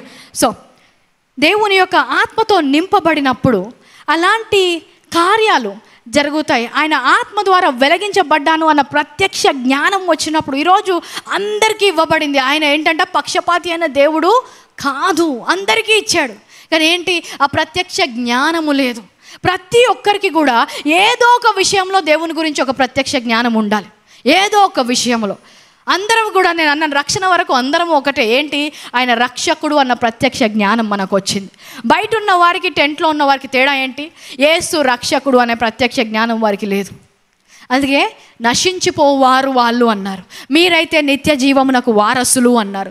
ఎలాగ నిత్య జీవనంలోకి వారసత్వంలోకి వచ్చారు? ఆయన రక్షణ గురించిన ప్రత్యక్ష జ్ఞానము రావడము వలన. అబ్రహాము జీవితంలో కూడా దేవుని గురించి ఒకటి తెలుసుకున్నాడు. ఆయన ఎలాంటి స్థితిలో ఉన్నా కూడా దేవుని గురించి ఒక ప్రత్యక్ష జ్ఞానం వచ్చినప్పుడు ఈయన ఎల్ షడాయ్ అయిన దేవుడు అని చెప్పాడు. దేవుని గురించి అనేకులుగా మాట్లాడవచ్చు, కానీ అబ్రహాంకున్న ప్రత్యక్ష జ్ఞానం ఏంటి? L Shaddai. ఆయన నాకు ఎప్పుడు ఏది కావాలన్నా కూడా సమకూర్చే దేవుడు. అబ్రహాము ఏమయ్యాడంట? ఆస్తికర్తగా అయ్యాడు, గొప్ప ఆస్తికర్తగా అయ్యాడంట. అందులోంచి దేవుని గురించి ఒక ప్రత్యక్ష జ్ఞానము తెలుసుకున్నాడు. ఏంటి? ఈయన ఎల్ షడాయ్. నేను ఎంత చేసినా కాదు, నాకు పైనుంచి ఒక సప్లై వస్తుంది. అది ఏ స్థలంలో ఉన్నా కూడా సప్లై వస్తుంది. అబ్రహామును లోతు విడిచి వెళ్ళిపోయేటప్పుడు ఏం చేశాడు? పచ్చగా ఉన్నది లోతు తీసుకున్నాడంట, మిగతాది ఈయనకి ఇచ్చాడంట. కానీ ప్రత్యక్ష జ్ఞానం వచ్చింది. నాకు నా పోషణ వచ్చేది ఆ పచ్చదనము నుంచి కాదు, నాకు పోషణ వచ్చేది నా పరలోక తండ్రి నుంచి అని. ఎప్పుడైతే ఎల్ షడాయ్ అనే ప్రత్యక్ష జ్ఞానం వచ్చిందో దాని ప్రకారం ఆ వాగ్దానంలో నడిచాడు. తర్వాత కూడా ఆయన బిడ్డలకు ఆయన వారసత్వంగా ఇచ్చింది ఆయన గొడ్లు ఎడ్లు కాదు, ఆయన వారసత్వంగా ఇచ్చింది ఎల్ షడాయ్ అనే ప్రత్యక్ష జ్ఞానం. ఇస్సాకు ఇచ్చాడు. అందుకే ఇస్సాకు ఆ ప్రత్యక్ష జ్ఞానంతో వెళ్ళినప్పుడు గెరార్లో ఉన్నాడు. వెళ్ళిపోదాం, కరువు వచ్చింది, అందరూ కూడా ఐగుప్తుకి వెళ్తున్నారు. వెయిట్, అబ్రహాం నీకు ఒకటి ఇచ్చాడు, మర్చిపోయావా? ఏంటి? ఎల్ షడాయ్ని ఇచ్చి వెళ్ళాడు. ఎక్కడికి వెళ్ళనవసరం లేదు, ఎల్ షడాయ్ ఎక్కడుంటే అక్కడే సమృద్ధి అని. అంతే కరువు కాలములో ఆయన విత్తినప్పుడు 100 పంట ఆయన చూశాడంట. హల్లెలూయా. బావి తవ్వుతున్నాడు, ఫిలిస్తీన్లు వచ్చి యుద్ధం చేస్తున్నారు. సరే తీసుకోండి, ఇది మీకే అని వదిలేసి వెళ్ళాడు. ఇంకో దగ్గర బావి తొంబాడు, అక్కడ యుద్ధం చేస్తున్నాడు, మాది అని. సరే తీసుకోండి, నాకేం అవసరం లేదని వెళ్ళిపోయాడు. 3వసారి వెళ్ళి తవ్వేసరికి వాళ్ళకి అర్థమైపోయింది, ఈయన పోషణ ఆ బావిలో లేదు, కానీ ఈయనే ఆ బావిలను పోషిస్తున్నాడు అని. ఎందుకు? ఎల్ షడాయ్ అనే ప్రత్యక్ష జ్ఞానం వచ్చింది. ఇస్సాకు యాకోబుకి ఇచ్చాడు. లాబాను దగ్గరకు వెళ్ళాడు. పని చేసేవాడు పనిచ్చినోడు కంటే గొప్పోడు అయిపోయాడంట. Hallelujah. May you receive that blessing in the name of Jesus. Hallelujah. లాబాను కంటే కూడా ఎక్కువ ఆస్తి అయిపోయిందంట. ఏం చేశాడు? మోసం చేశాడు. సరే ఇప్పటి వరకు అంతా కొట్టేద్దాం, ఇప్పటి నుంచి మళ్ళీ స్టార్ట్ చేద్దాం అన్నాడు. ఇన్ని డేస్ చేసింది ఏంటంట? వేస్ట్. ఇప్పటి నుంచి మళ్ళీ స్టార్ట్. ఇటు సైడ్ నాది, అటు సైడ్ స్ట్రైప్స్ ఉంటే నావి, నువ్వేమన్నా చేసుకో, పోషణ వచ్చేది నీ గొర్రెల నుంచి కాదు. ఎల్ షడాయ్ అయిన దేవుడు ప్రత్యక్ష జ్ఞానం ఇచ్చినప్పుడు యాకోబు లాబాను కంటే గొప్పవాడయ్యాడు. ఏమిచ్చాడంటే అబ్రహాం వారికి ఆస్తి కాదు. యాకోబు లాబాను దగ్గరికి వెళ్ళినప్పుడు ఏ ఆస్తి తీసుకొని వెళ్ళలేదు. బెతేల్లో ప్రత్యక్షమైన దేవుడు ఆ ప్రత్యక్ష జ్ఞానాన్ని గుర్తు చేశాడు. అబ్రహాముకు నేను ఎల్ షడాయ్ నేనే, ఇస్సాకును ఎల్ షడాయ్ నేనే, ఇక్కడి నుంచి నేను నీకు ఎల్ షడాయ్ని. నువ్వు ఎక్కడికి వెళ్ళినా కూడా నేను నీతో వస్తాను, నువ్వు ఎక్కడా కూడా లేమి చూడవు, మళ్ళీ ఇక్కడికి వచ్చేసరికి గొప్పవాణిగా చేసి తీసుకొని వస్తా. హల్లెలూయా. ప్రత్యక్ష జ్ఞానం. ఇప్పుడు మనకున్న ప్రత్యక్ష జ్ఞానం, మనం వెలుగుగా మారాము. ఎప్పుడైతే ప్రత్యక్ష జ్ఞానము మనకు తెలీదో అప్పుడు ఆ వాగ్దానంలో నడవలేము. ఏదో ఒక విషయం గురించి మీకు ఆ ప్రత్యక్ష జ్ఞానం రావాలి. దేవుని గురించి మొన్న నేను బోధించినాను కనికరం, దాని గురించి నాకు ప్రత్యక్ష జ్ఞానం వచ్చినప్పుడు, కనికరం, ఆయన ఎంత కనికరము గల దేవుడు అంటే ఆయన కనికరము ఆయన తీర్పు కంటే గొప్పది. హల్లెలూయా. ఆయన ఉగ్రత కంటే గొప్పది. అందుకనే నూతన నిబంధనలో ఏమంటాడు? మీరు ధైర్యముగా నా కృపా సింహాసనం యొద్దకు రావచ్చు. ఆయన కృప ఆయన ఉగ్రత కంటే ఈ యొక్క తరములో, ఈ యొక్క యుగములో గొప్పగా ఉంది. ఆ ప్రత్యక్ష జ్ఞానం ఒక వ్యక్తికి వస్తే దేవుడి నుంచి ఇక దూరంగా వెళ్ళడం, దేవుని సన్నిధి నుంచి పారిపోడు, దేవుడు నన్ను శిక్షిస్తాడు, దేవుడి నుంచి నేను పొందుకోలేనన్న అనుమానమే రాదంట. ఈరోజు సన్నిధికి రాకుండా వెళ్ళేవారు, బలలో పాల్గొనకుండా వెళ్ళేవారు, ఆయనతో మాట్లాడకుండా మౌనంగా ఉన్నవారు. ఎందుకు? ప్రత్యక్ష జ్ఞానము లేదు. దేని గురించి? ఆయన కనికరము గల దేవుడు అనే దాని గురించి. ఆయన మొన్న మనం చూసుకున్నాము, నేను పాపిగా ఉన్నప్పుడే నన్ను అంతగా ప్రేమిస్తే ఇప్పుడు నిన్ను రక్షించి నీతిమంతుడుగా చేసిన తర్వాత ఇంకెంత ప్రేమిస్తాను. హల్లెలూయా. ఆయన నామాన్ని ఒప్పుకోకముందే, ఆయన గురించి నాకు తెలియకముందే ఆయన నన్ను వెతికి రక్షించుకున్నాడంట. ఇప్పుడు ఆయన నామంలో ప్రార్థిస్తున్నాను, ఆయన బిడ్డగా ఉన్నాను, ఆయన రక్తము చేత నేను కడగబడ్డాను, ఇప్పుడు ఇంకెంతగా ప్రేమిస్తాడు నన్ను. ఆ ఉగ్రత నుంచి తప్పించుకొందురు అని ఉంటుంది. నూతన నిబంధన ఎరిగిన వారు, ఆ కనికరము ఎరిగిన వారు ఆ ఉగ్రత నుంచి రక్షించబడుదురు అని ఉంటుంది. అందుకే ఈరోజు ఎన్నిసార్లు పడిపోయినా మళ్ళీ ఎక్కడికి వస్తాం? దేవుని దగ్గరికే వస్తాం. హల్లెలూయా. ఈరోజు సాతాను యొక్క అబద్ధంతో వెనకకి వెళ్ళలేము. ఎందుకంటే అందులో మనకు తెలియాల్సిన మర్మం ఏంటంటే, ఆయన ద్రాక్షవల్లి, మనము తీగలము. తీగలు ద్రాక్ష చెట్టు నుంచి వేరైపోయి ఫలించలేరు. It's a simple logic. నీ దేవుడు లేకుండా నువ్వు ఫలించలేవు. ఇప్పుడు ఏం చేస్తుంది? ఆ కనికరము అనే ప్రత్యక్ష జ్ఞానము లేనప్పుడు, నీ దేవుడి నుంచి నువ్వు దూరం అయిపోయినప్పుడు ఫలిస్తావా? దూరం వెళ్ళిపోయినప్పుడు ఫలించవు, దగ్గరకు వచ్చినప్పుడే ఫలిస్తావు. ఆయనలో నిల్చున్నప్పుడే ఫలిస్తావు. కనికరము గల దేవుడు అని తెలుసుకున్నప్పుడే అక్కడ నిల్చోగలుగుతావు. సో ప్రతి ఒక్కరికి కూడా దేవుని గురించి ఏదో ఒక ప్రత్యక్ష జ్ఞానం నీకు ఉండాలి. నీ దేవుడు అంటే ఎవరు అని నేను అడిగినప్పుడు ఏమనే మాట వస్తుంది? అబ్రహామును అడిగితే ఎల్ షడాయ్ అని చెప్పారు. ఇప్పుడు నన్ను అడిగితే కనికరము గల దేవుణ్ణి అని నేను చెప్తున్నాను. నిన్ను అడిగినప్పుడు నువ్వేం చెప్తావు? హల్లెలూయా. నాకు జవాబు చెప్పాల్సిన అవసరం లేదు. నీ పరిస్థితి బట్టి, నేను అనారోగ్యంలో ఉన్నప్పుడు యెహోవా రాఫా నాకు ప్రత్యక్షత వచ్చింది. జీవం ఆయన నుంచి వస్తుంది, మరణం ఆయన నుంచి రాదు. Simple logic. జీవము ఆయన నుంచి వస్తుంది, మరణం ఆయన నుంచి రాకపోతే, మరణాన్ని జయించిన దేవుడు నాతో ఉంటే నేనెందుకు మరణించాలి? మరణంను జయించే శక్తి నాకు ఇవ్వబడింది. సో ప్రతిసారి ఆ ప్రత్యక్ష జ్ఞానంలో వెళ్ళినప్పుడు నీకు నూతనముగా ప్రత్యక్ష జ్ఞానం వచ్చినప్పుడే నీకు విశ్వాసం వస్తుంది. విశ్వాసం వచ్చినప్పుడే దానికి విధేయత చూపగలుగుతాం. నేను దేవుడు మాట చిత్తంలో ఉండాలి. ఒబీడియన్స్ కోసం అడుగుతున్నావు. ఒబీడియన్స్ రావాలంటే ఏం రావాలి? ఫెయిత్ రావాలి. ఫెయిత్ రావాలంటే ఎలాగొస్తుంది? ప్రత్యక్ష జ్ఞానం వస్తుంది. So the revolution light revolution gives the light to the path. అప్పుడు నువ్వు దాంట్లో విశ్వాసం ఉంచగలుగుతావు. ఆ విశ్వాసము ద్వారా నీకు విధేయత వస్తుంది. Revelation lights the path to faith and faith walks to the obedience. నిన్న కూడా నేను చెప్పాను, విశ్వాసముతో ప్రార్థన చేయాలంటే మొదటిగా అధికారం ఉందన్న ప్రత్యక్షత రావాలి. నీకు అధికారం ఉందన్న ప్రత్యక్షత లేకపోతే, ఏంటి వీళ్ళు కొండతో మాట్లాడుతున్నారు, ఏంటి క్యాన్సర్తో మాట్లాడమంటుంది, ఏంటి వీళ్ళు రిపోర్ట్స్తో మాట్లాడుతున్నారు, ఏంటి వీళ్ళు ఉద్యోగంతో, వారికి ఆ ప్రార్థన ఎందుకు రాదు?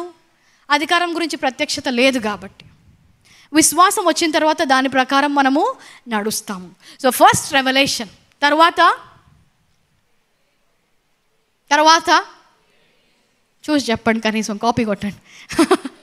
Revolution knowledge first, then faith, then obedience. ప్రత్యక్ష జ్ఞానము తర్వాత అందరూ విశ్వాసం అనండి, తర్వాత విధేయత. అర్థమైంది కదా?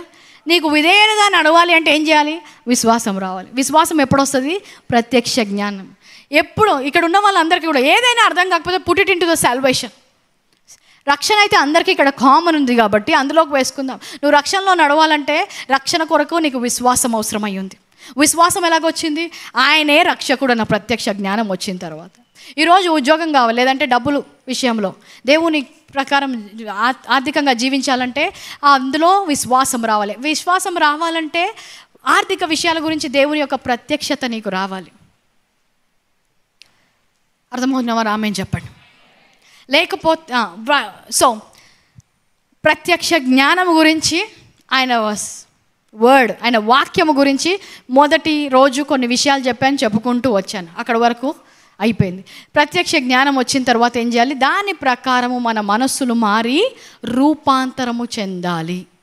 ఆ పాయింట్ రాకపోతే మనం ఏమవుతాము? 21st century ఫారిసీస్ అవుతాం. యేసుక్రీస్తు కాలంలో కూడా పరిచయాలు ఉన్నారు. ఏంటంటే ఫుల్ జ్ఞానం, ధర్మశాస్త్రం గురించి అడిగితే అన్నీ చెప్తారు. కొత్తిల్లు కొన్నాను, దశంభాగం ఎంత ఇయ్యాలో తెలియట్లేదు, నా దగ్గర రా నేను చెప్తాను. ఇటుకలోది, సిమెంట్లోది, పెయింట్లోది అన్నీ టకాటకా క్యాలిక్యులేట్ చేసి చెప్తారంట. ఏమొచ్చు? నాలెడ్జ్ ఉంది, కానీ దాని ప్రకారము వాళ్ళు మనస్సు మార్చుకోలేదు. ఈరోజు కూడా ఇంత వాక్యము విన్న తర్వాత కేవలం నాకు జ్ఞానం ఉంది, నాకు తెలుసు, నేను కుమారుణ్ణి, నువ్వు బానిసవి, నాకు జ్ఞానం వచ్చి, ఈ జ్ఞానం వేసుకొని తిరిగితే ఏమవుతావు? పరిసేయుడు అవుతావు. ఆ రోజు వాళ్ళతో అన్న మాటే దేవుడు మనతో అంటాడు, వేషధారులారా, బయట నుంచి సున్నం కొట్టిన సమాధుల్లాగా ఉన్నారు మీరు. మీరు ఇన్ని వాక్యాలు విన్నారు. ఇప్పుడు 13వ రోజు, ఓకే, 14th డే, 13 రోజులు, గత 13 రోజులు ఇంటూ 3 39 వాక్యాలు విన్నారు. పోనీ అక్కడ ఇక్కడ కొన్ని వదిలేసిన అట్లీస్ట్ 20 అన్న విన్నారు. దాని ప్రకారం మనసులు మారాయా? లేదంటే నాకు ఇప్పుడు ఒక రెవల్యూషన్ వచ్చింది, ఈరోజు నేను డీప్ వెళ్ళాను, డీప్ డీప్ డీప్ ఏం చేస్తావు ఆ డెప్త్తో?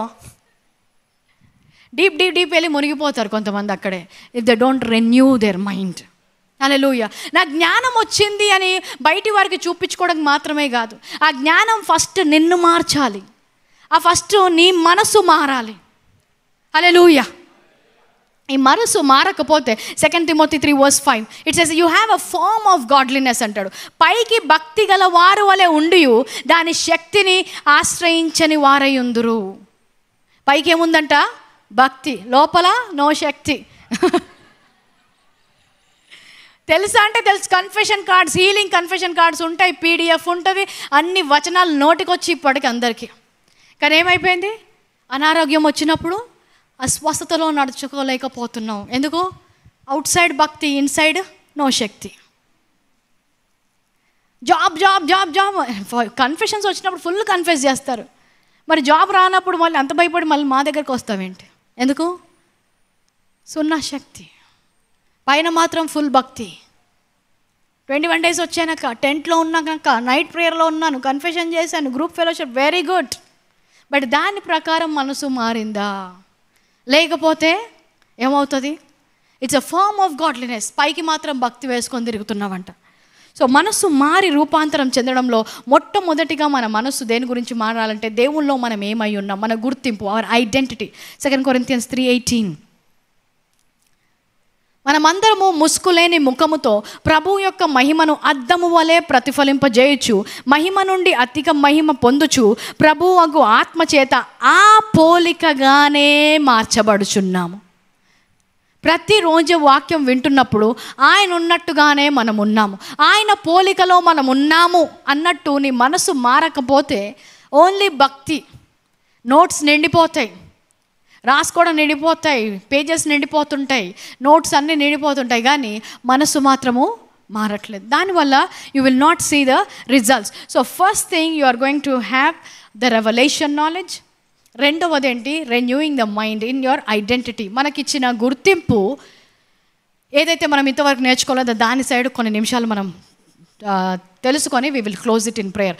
You are a royal priesthood అంటాడు. మీరు ఈ యాజకులు, రాజులైన యాజక సమూహము, యాజకులుగా మనల్ని చేశాడంట. యాజకులు అన్నప్పుడు పాత నిబంధనలో యాజకుల్లో కాదు, పాత నిబంధనలో వారు ఒకలాంటి వస్త్రాలు ధరించాలి, పాత నిబంధనలో వారు కొన్ని ఆచారం పాటించాలి, పాత నిబంధనలో ఆ గుడారముని చూసుకోవాల్సిన బాధ్యత వారికి ఉంది. ఇప్పుడు నూతన నిబంధనలో, పాత నిబంధనలో వారు ఏం చేసేవారు? ధూపం వేసేవారు, దేవుని యొక్క సన్నిధిని ఆహ్వానించేవారు. ఈరోజు నువ్వు కూడా ఒక యాజకుడవే. అంటే నువ్వు ఆరాధించినప్పుడు దేవుని సన్నిధి అక్కడికి వస్తుందంట. హల్లెలూయా. ఆ రోజు వారు ధూపం వేసేది ధూపముతో. ఈరోజు నువ్వు ధూపం వేసేది ఎలాగా? కీర్తనలు 141:2, Psalm 141:2. నా ప్రార్థన ధూపం వలె నేను చేతులెత్తుట సాయంకాల నైవేద్యం వలను నీ దృష్టికి అంగీకారములుగా మారాను. ఆ రోజు ఏముండేవి? క్యాండిల్ స్టిక్స్ ఉండేవి. ఈరోజు నీ వేళ్ళు ఉన్నాయి. నీ వేళ్ళు పైకి చాపి దేవుణ్ణి ఆరాధిస్తుండగా ఇది ధూపము వలె వెళుతుందంట. నీ ఆరాధన నైవేద్యముగా ఆయన దగ్గరికి వెళ్తుందంట. చేతులు ఎత్తి ప్రార్థన చేద్దామన్నప్పుడు ఏదో వర్షిప్ లీడర్ని ఎంకరేజ్ చేయడానికి కాదు, నీ వేళ్ళే ధూపము. హల్లెలూయా. నువ్వు చేతులు ఎత్తినప్పుడు నీ ధూపాన్ని దేవునికి ఇస్తున్నావంట. నువ్వు ఆరాధించినప్పుడు ఆయనకి నైవేద్యముగా వెళ్తుందంట. అది యాజకుడు చేయాల్సిన పని. నువ్వు నిజంగా ఒక యాజకుడవు ఈ నూతన నిబంధనలో అని నమ్మితే నిన్ను ఆరాధించండి అని మైక్లో 3 సార్లు చెప్పాల్సిన అవసరం లేదు. ఎక్కడున్నా కూడా ఆరాధించడానికి సిగ్గుపడవు. నువ్వు ఎక్కడున్నా కూడా నీ ఆఫీస్ క్యాబిన్లోకి వెళ్ళగానే దేవానికి స్తోత్రాలు, వందనాలు, ఒక్కసారి నీ చెయ్యి పైకి వెళ్ళింది అంటే ఏమవుతుంది? దేవునికి ధూపం వేస్తున్నావు అనమాట. నైవేద్యము పైకి వెళ్తుంది, ఆయన యొక్క సన్నిధి అక్కడికి దిగుతుంది. హల్లెలూయా. నువ్వు ఎక్కడ ఉంటే అక్కడే ఆయన సన్నిధి. కానీ ఏమైపోయింది? ప్రత్యక్ష జ్ఞానము లేదు. చేయెత్తడం అంటే ఓన్లీ చర్చిలో ఎత్తాలేమో, ఓన్లీ పాటలు పాడినప్పుడు ఎత్తాలేమో, చేయెత్తడం అంటే పాస్టర్ చెప్తారు కాబట్టి ఎత్తాలేమో. కానీ నువ్వు చెయ్యి ఎత్తినప్పుడు ఏమవుతుందనే ప్రత్యక్ష జ్ఞానము లేకుండా, దాని ప్రకారము నీ మనసు మారకపోతే దేవుడు నిన్ను ఎక్కడికి పంపించాడు? లోకానికి పంపించాడు. లోకంలో ఆయన సన్నిధి ఉండదు, కానీ ఆయన సన్నిధి రావాలంటే నీకు ఒకటి ఇచ్చాడు. ఏంటి? నీ చేతులు ఇచ్చాడు. హల్లెలూయా. చేతులు ఉన్న వారు దేవునికి చప్పట్లు కొడదామండి. హల్లెలూయా. నీ 10 వేళ్ళు కూడా ధూపం వేస్తుంటాయి, ఆయన ఆరాధిస్తుంటాయి, ఆయన సన్నిధి అక్కడికి వస్తుందంట. అప్పుడు మనం ఆరాధించినప్పుడు కేవలం మతపరమైన ఆరాధన కాదు, నేను ఎందుకు పంపబడ్డానో, నేను వెలుగై ఉన్నాను, ఆయన రాజ్యము ఇక్కడికి రావాలి, నా యొక్క క్యాబిన్లో ఆయన సన్నిధి నేను అనుభవించాలి. హల్లెలూయా. రీసెంట్లీ ప్రేయర్ జర్నల్ ఎంతమంది చేస్తున్నారు? ప్రేయర్ జర్నల్ తీసుకొని వారు తీసుకోవాలి, ఎందుకంటే కొన్ని విషయాలు మీకు అర్థం అవ్వాలి. రీసెంట్గా మనం ఒక వ్యక్తి గురించి మాట్లాడుకున్నాం. ఆయన కుక్, ఆయన గిన్నెలు తోమేవాడు అక్కడ కూర్చొని. కానీ ఆయన సాక్ష్యం ఏంటి తెలుసా? గిన్నెలు తోముకుంటూ ఈ కిచెన్లో ఉన్నా కూడా ఏ రోజు కూడా నేను ఆయన సన్నిధికి దూరంగా లేను అంట. అంటే అక్కడ కూడా ఆయన సన్నిధిని అనుభవించగలిగాడు. ఆయన సండే చర్చికి రావాల్సిన అవసరం లేదు. ఒకవేళ ఆ రోజు సండే కాదు, మండే, ఆ రోజు ఫ్రైడే, ఆ రోజు వర్క్ ప్లేస్లో ఉన్నావు, దేవుని సన్నిధిని నువ్వు అక్కడ అనుభవించాలి. ఎలాగ అనుభవిస్తావు? ఎక్కడున్నావు అక్కడ చేతులెత్తు. దేవా, ధూపం వేస్తున్నాను, నీ సన్నిధి ఇక్కడ దిగుతుందని నేను నమ్ముచున్నాను. ఎందుకంటే నువ్వు యాజకుడవు, నీ చేతులు అభిషేకించబడ్డాయి, నువ్వు ధూపము వేయడానికి నేను ప్రత్యేకపరచుకున్నాడు. నువ్వు ఎక్కడ ఆరాధిస్తే అక్కడ ఆయన సన్నిధి దిగుతుందంట. హల్లెలూయా. రెండవది, యు ఆర్ ద కింగ్స్. మీరు రాజవంశకులై ఉన్నారు. ఉద్యోగరీత్యా మీరు లెక్చరర్ అయి ఉండొచ్చు, ఉద్యోగరీత్యా మీరు ఇంజనీర్ అయి ఉండొచ్చు, కానీ ఐడెంటిటీ వైజ్ మీ యొక్క గుర్తింపు ప్రకారం మీరేంటి? రాజులకు ఏముంటుంది? They have power. రాజు మాట్లాడితే అక్కడ శక్తి ఉంటుందంట. Ecclesiastes 8:4. The word of the king carries power. రాజుల ఆజ్ఞ అధికారము గలది. నువ్వు చేయు పని ఏమని రాజుతో చెప్పగలవాడు ఎవడు? రాజు ఒక్కసారి ఆజ్ఞిస్తే ఇది జరగదని చెప్పేటోడు ఎవడు? ఇంకెవరు లేరు. ఒక్కసారి రాజు చెప్తే దాని ప్రకారము జరగాల్సిందే. అలాంటి అధికారము మనకి ఇచ్చాడంట. హల్లెలూయా. సో క్రైస్తవులకి రాజులైన యాజక సమూహము అనే ప్రత్యక్ష రానప్పుడు, కుమారులకి ప్రత్యక్ష రావట్లేదు, బానిసలకు ప్రత్యక్షత వస్తుంది. వారు ఎంత ఛాలెంజ్ చేస్తున్నారు లోకాన్ని అంటే, 50 సంవత్సరాల్లో మాకు ఈ లోకంలో ఏ ముక్క ఇచ్చినా కూడా దాన్ని వరల్డ్లో నెంబర్ 1 కంట్రీగా చేస్తాము అంటున్నారు. ఎడారి ఇచ్చారు వాళ్ళకి. ఎడారిని ఏం చేశారు? ఈరోజు లోకములోనే అన్నిటికంటే ధనికమైన దేశముగా వారు మార్చారు. నీళ్ళు లేవు వాళ్ళకి, పంట రాదు వాళ్ళకి, ఇలాంటి వర్షము రాదు వాళ్ళకి, మనలాగా సాయిల్ కూడా లేదు, ఇసుక రేణువులు వాళ్ళ మట్టి మొత్తము కూడా. దాంట్లో 180 అంతస్తుల బిల్డింగ్ కట్టేస్తున్నారు. ఎందుకు?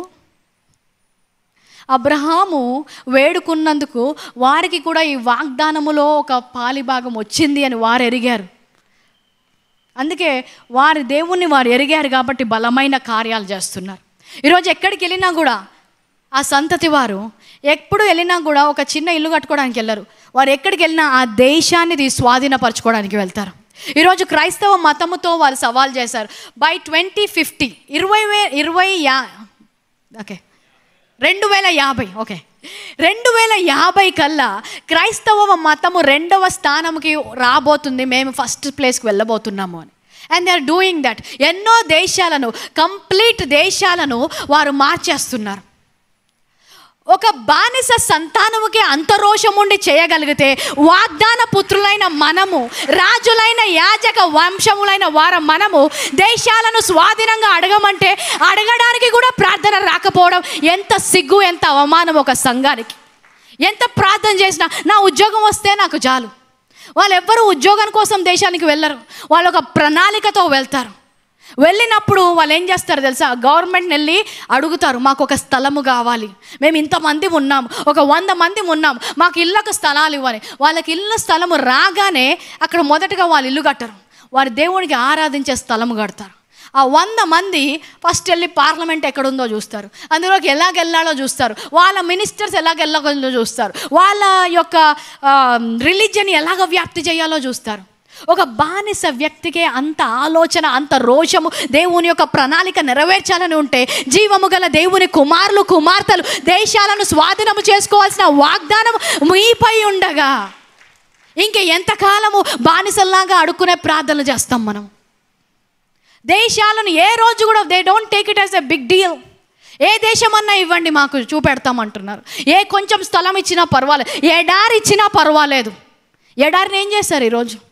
అందరు అక్కడికి వెళ్తున్నారంట, అబీబీ అనుకుంటూ వెళ్ళిపోతున్నారు. ఎంత జ్ఞానం వచ్చింది! ఇసుకలో ఇన్ని అంతస్తుల భవనాలు కడుతున్నారు. ఇతరులందరికీ కూడా మేము ఉద్యోగాలు ఇస్తాం, మేం చేస్తాం, మీ దేశం లేకపోతే మా దేశానికి రండి అంటున్నారు. అన్ని దేశాలేమో వెళ్ళండి అంటే వీళ్ళేమో రండి మాకేం ప్రాబ్లం లేదు అంటున్నారు. ఎందుకు? బానిసల యొక్క స్వాస్థ్యంతోనే వారికి అంత ధైర్యము, అంత పౌరుషము, అంత రోషము, అంత ప్రత్యక్ష జ్ఞానం ఉంది. ఈరోజు నువ్వెవరు? నువ్వు రాజులైన యాజక వంశము, నువ్వు అబ్రహాము యొక్క సంతానము, యు ఆర్ ద సీడ్. నువ్వే విత్తనము, నువ్వే కుమారుడు, నువ్వే కుమార్తెవు. కానీ కుమారులు కుమార్తెలకు ప్రత్యక్ష జ్ఞానము లేదు. వారిని ఆపండి, ఆరాధన చేయొద్దు ఈరోజు అంటే ఆగుతారా? ఆగరు. రైల్వే స్టేషన్, బస్ స్టేషన్ ఎక్కడున్నా కూడా చూడరు, ఎక్కడుంటే అక్కడే ఆరాధిస్తారు. టైం అయిందంటే ఆరాధనకు వస్తారు. మన వాళ్ళు 6 గంటలకు ఆరాధన అంటే 8 గంటలకు వస్తారు. ఆఖరికి ఆమెన్ అన్నప్పుడు వస్తారు. రోజుకి 3 సార్లు మనం పెట్టాం, రోజుకి 6 సార్లు చేయమంటే 6 సార్లు ఖచ్చితంగా ఆ సమయానికి వారి మోకాలు లొంగాల్సిందే. ఎంతగా వారు దేవుని గురించి రోషం కలిగి ఉన్నారంటే, కొన్ని దేశాల్లో వారు ఆరాధించడానికి ప్రతి ఎయిర్పోర్ట్లో, ప్రతి రైల్వే స్టేషన్లో, ప్రతి బస్ స్టాండ్లో వారికి గదులు కట్టించారు, ప్రార్థనా గదులు. అక్కడ టాయిలెట్స్ ఉన్నా లేకున్నా పర్వాలేదు, కానీ వీరికి మాత్రం ప్రార్థనా స్థలం ఉండాలి. ఎందుకంటే ప్రతి దేశంలో మాకు స్వాస్థ్యము ఉన్నది అని వారు ఎరిగారు. బానిసలైన వారికి అంతగా రోషము, అంతగా ప్రత్యక్ష జ్ఞానము, బిడ్డలైన వారు ఉన్న స్వాస్థ్యాన్ని ఇచ్చేస్తున్నారంట. కానీ ఈరోజు సంఘం అలాంటి స్థితిలో ఉండకూడదు. యేసు నామములో ప్రత్యక్ష జ్ఞానం వచ్చును గాక అని ప్రకటిస్తున్నారు. మీరు రాజులైన యాజక వంశములు సంఘములో కాదు, లోకములో. సంఘంలో కొంతమందికి అపోస్తులుగాను, కొంతమంది ప్రవక్తలుగాను, కొంతమంది కాపరుగా కొన్ని ఇచ్చాడు. కానీ అందరికీ కూడా ఏమి ఇచ్చాడు? ఈ లోకంలోకి వెళ్ళండి రాజులైన యాజక వంశముగా అని.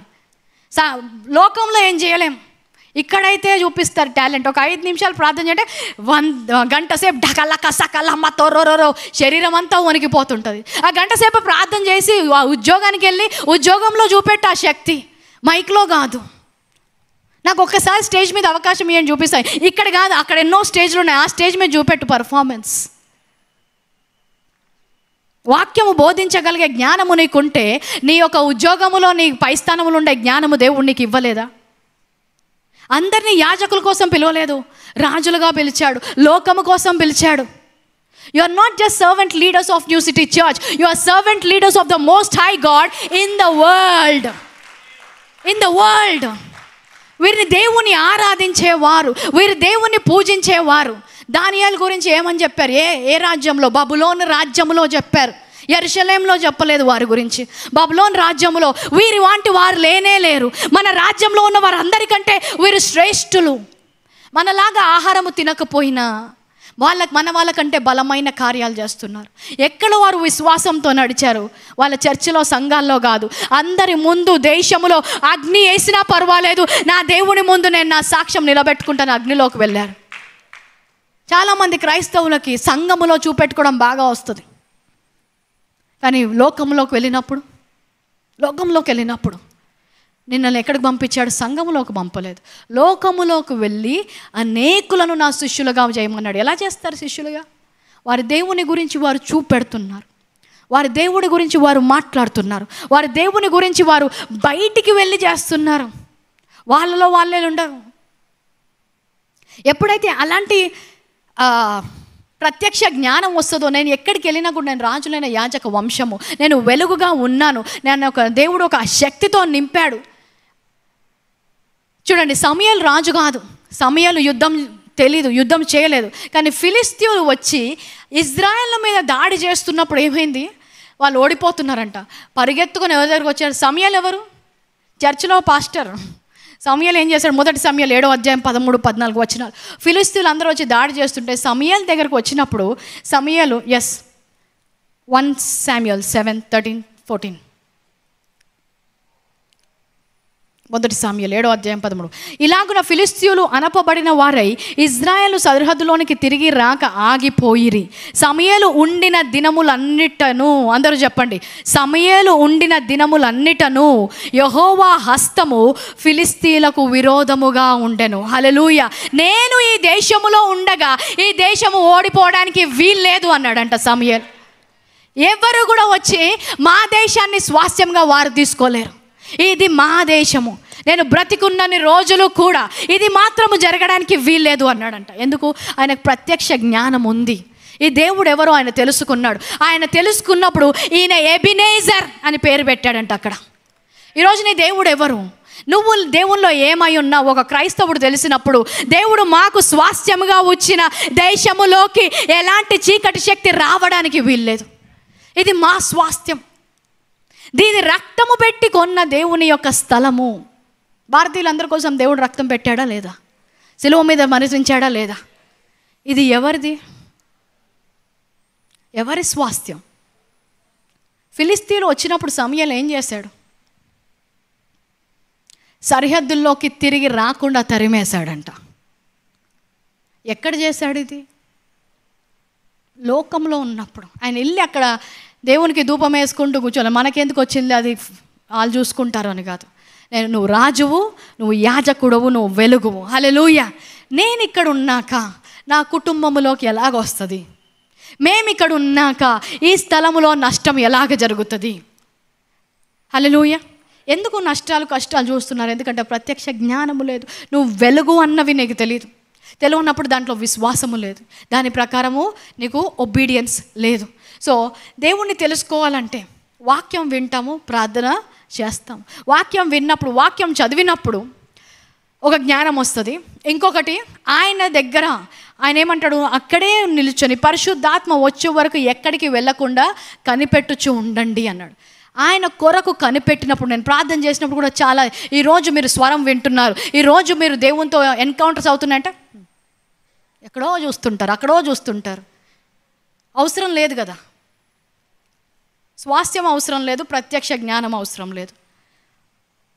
కుమారులు కూడా బానిసలయ్యే అవకాశం ఉందంట. Go to, if you can find that verse, the sons will be ruled by the slaves in Proverbs. I think ఇప్పుడు అదే జరుగుతుంది. ఆయన వాక్యము వినడం ద్వారా వచ్చే ప్రత్యక్ష జ్ఞానం ఒకటి, ఆయనతో సహవాసము చేయడం ద్వారా, ఆయనను వినడం ద్వారా వచ్చే జ్ఞానం ఇంకొకటి. ఆయన ఒక్క మాట చెప్తే చాలు తరతరాలు నిలిచిపోయి ఉండేలాగంటే ప్రత్యక్ష జ్ఞానం వస్తుందంట. Tarrying in the presence of God, the church doesn't know. ఎందుకు? ఇప్పుడంతా ఫాస్ట్ ఫుడ్ కాలం, వేడైపోవాలంటే మైక్రోవేవ్, తొందరగా ఫుడ్ అయిపోవాలి, స్విగ్గీ ఆర్డర్ చేయాలి. అలాగే దేవుడి నుంచి కూడా సన్నిధిలో అంతే. అక్కడే ఉండి దేవుని స్వరము వినే అలవాటు లేదు, దేవునితో నడిచే అలవాటు లేదు. Abraham walked with God, that's why he knew he was El Shaddai. Hallelujah. సమూయేలు చిన్నప్పటి నుంచి కూడా ఆయన దేవుని సన్నిధిలోనే ఉన్నాడంట. ఆమె తల్లి వదిలేసి వెళ్ళిపోయింది ఒక బాలుణ్ణి, అందుకే ఆయన ఎబినేజర్ అయిన దేవుని ఎరిగాడు. ఆయన దగ్గర ఉండి ఆ ప్రార్థనలో పొందుకోవడం, వాక్యంలో పొందుకోవడం, ఆ ప్రత్యక్ష జ్ఞానం పొందుకోవడం అనేది సంఘము నేర్చుకునే రోజులు ప్రత్యక్ష జ్ఞానములో నడవలేము, ప్రత్యక్ష జ్ఞానము లేనన్ని రోజులు విశ్వాసం ఉండదు, విశ్వాసం ఉన్నన్ని లేనప్పుడు నీ కార్యాల్లో అవిధేయత ఉండదు. హల్లెలూయా. ఈరోజు ఈ 21 రోజులు అయిపోయేలోపు, ప్రభా నేను నిన్ను ఒక నూతన రీతిగా నేను తెలుసుకోవాలి, దేవుని గురించిన ప్రత్యక్ష జ్ఞానము నీకు ఏమొచ్చింది, that is what you are going to pass as a inheritance to your next generation. ఈ తరము వారు దేవుణ్ణి తెలుసుకున్నప్పుడు వచ్చే తరానికి దేవుని అలాగ ప్రత్యక్షగా చూపించవచ్చు. వచ్చే తరం వారికి Sunday school children, they are preaching the word. Sunday school children, they are being filled with the Holi Spirit. వారు భాషల్లో మాట్లాడుతున్నారు, వారు ప్రసంగం చూస్తున్నారు, వారు దర్శనాలు చూస్తున్నారు. 13 years బాయ్ మొన్న చెప్పాడు, ప్రేయర్ చేస్తుంటే అక్క నాకు దర్శనం వచ్చింది, దేవుని చేతిలో సెప్టర్ రాజదండమును ఇంకొక చేతిలోనేమో ఒక బౌల్ లాంటిది పట్టుకున్నాడు. Psalm 21 మొత్తం నా ముందు చదివాడు. 13 ఏళ్ళ అబ్బాయి దర్శనం చూడగలుగుతున్నావు. వచ్చే తరముకి నువ్వు నీకు లేని ప్రత్యక్ష జ్ఞానము నీ పిల్లలకి ఏమి ఇవ్వగలుగుతావు? ప్రార్థన చేస్తే సరిపోతుందా? నీ దేవుణ్ణి నువ్వు ఎలాగ తెలుసుకున్నావో ఆ దేవుణ్ణి వచ్చే తరానికి నువ్వు పరిచయం చేయగలగాలి. సో 21 రోజుల్లో దేవా నాకు నూతనమైన ప్రత్యక్ష జ్ఞానము నాకు రావాలి. దావీదుకు ఒక ప్రత్యక్ష జ్ఞానం వచ్చింది, యెహోవా నా కాపరి అని. ఆయన ఎవరు తెలుసా? రాజు. రాజు అంటే ఆయనకు ఒక కోట ఉంటుంది, ఆయనకు ఒక సైన్యం ఉంటుంది, ఎవరైనా ఆయన అడ్డుకోవడానికి వస్తే ఇంతమంది బలగం ఉంటుంది. కానీ వారు కాదంట ఆయన కాపరి. నన్ను కాచేవాడు ఎవరంటున్నాడు? యెహోవా నా కాపరి అంటున్నాడు. దావీదు దగ్గర ఎలాంటి సైన్యం ఉందో తెలుసా? ఆయన దగ్గర టాప్ క్లాస్లో 3 ఉంటారు, దాని తర్వాత 30 మంది ఉంటారు. I think it's Adonai, Eliezer. Can you put that verse? I'm closing with this.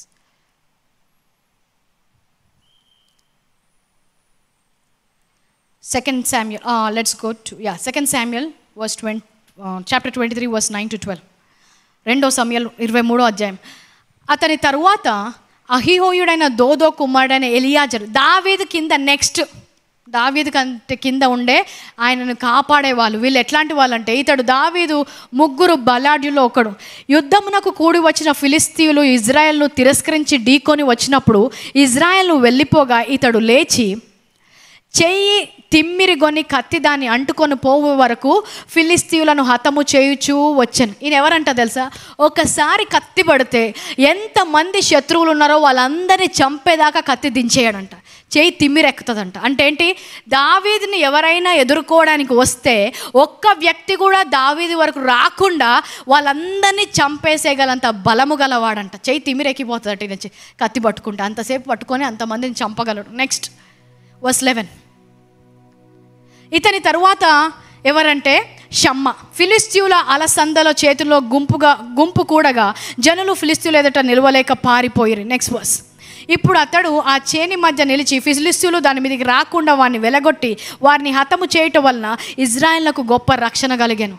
So David has Shammah, David has Eleazar, David has Adino. ఈ 3 కూడా మొదలెట్టారంటే ఒక్క శత్రువు లేకుండా నరికేయగలరు. ఎంతంటే వాళ్ళ ఖడ్గం వాళ్ళ చేయికి అంటుకుపోతుందంట, తిమ్మిరి వస్తుందంట. ఎంతైనా కూడా ఒక్క వ్యక్తి కూడా దావీదుని రాకుండా ఆపేస్తారంట. అంతగా దావీదు కోసం నిల్చున్న సైన్యం ఉంది. అంత మాత్రమే కాదు. Put that verse again for me. 1 Chronicles 11, మొదటి దినవృత్తాంతం 11వ అధ్యాయం 17వ వచనం. ఒకసారి దావీదు అక్కడ ఉన్నప్పుడు నాకు దాహం వేస్తుంది అని చెప్తాడు. అక్కడ నీళ్ళు ఉండవు. నీళ్ళు ఎక్కడ ఉంటాయంటే ఫిలిస్తీయుల గుంపుల మధ్యలో ఉంటాయి. జస్ట్ ఏమడిగాడు డేవిడు? ఐ నీడ్ వాటర్, మీరు వెళ్ళి తీసుకురండి అని అన్నాడు. నేను థర్స్టీ నేను దాహము కలిగి ఉన్నాను అంటాడు. అంతే. అనగానే దావీదు ఆశపడి బెత్లెహేమునందలి ఊరి గవని వద్ద బావి నీళ్లు కొంచెము నాకు దాహమునకు ఎవడు తెచ్చును? ఎవరైనా తెస్తారా? నాకు నీళ్ళు కావాలి అన్నాడంట. అంతే. నెక్స్ట్ ఏం చేశాడు? ఈ 3 ఏం చేశారు?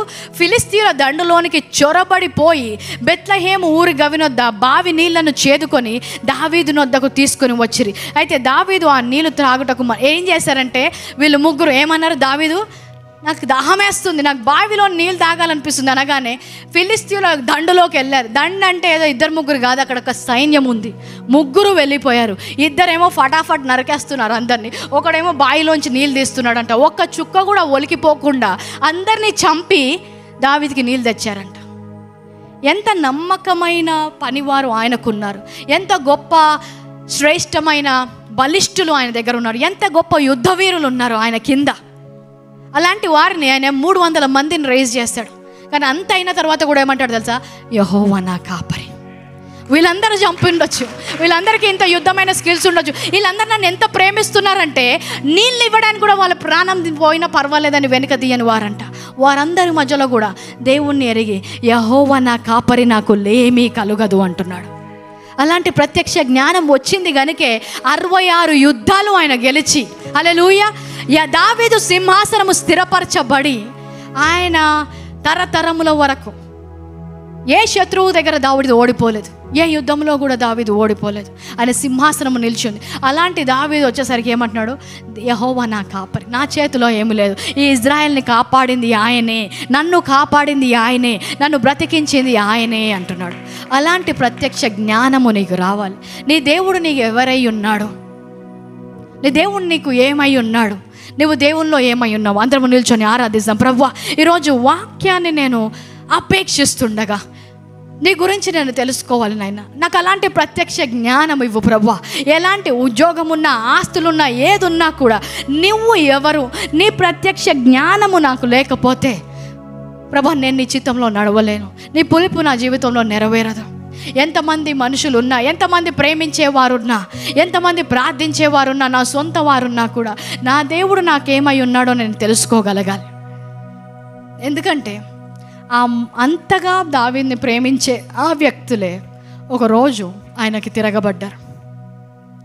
వారి భార్యల్ని అందరూ కొల్లగొట్టిపోయినప్పుడు ఈ 300 మంది దావీదు పైనే దాడి చేయడానికి లేశారంట. అప్పుడు నా వాళ్ళే నన్ను ఇలా చేశారు, నన్ను రక్షిస్తాన వారు ఇలా చేశారని కోల్పోలేదంట. దావీదు ఏం చేశాడు? యెహోవాను బట్టి ధైర్యము తెరుచుకున్నాడంట.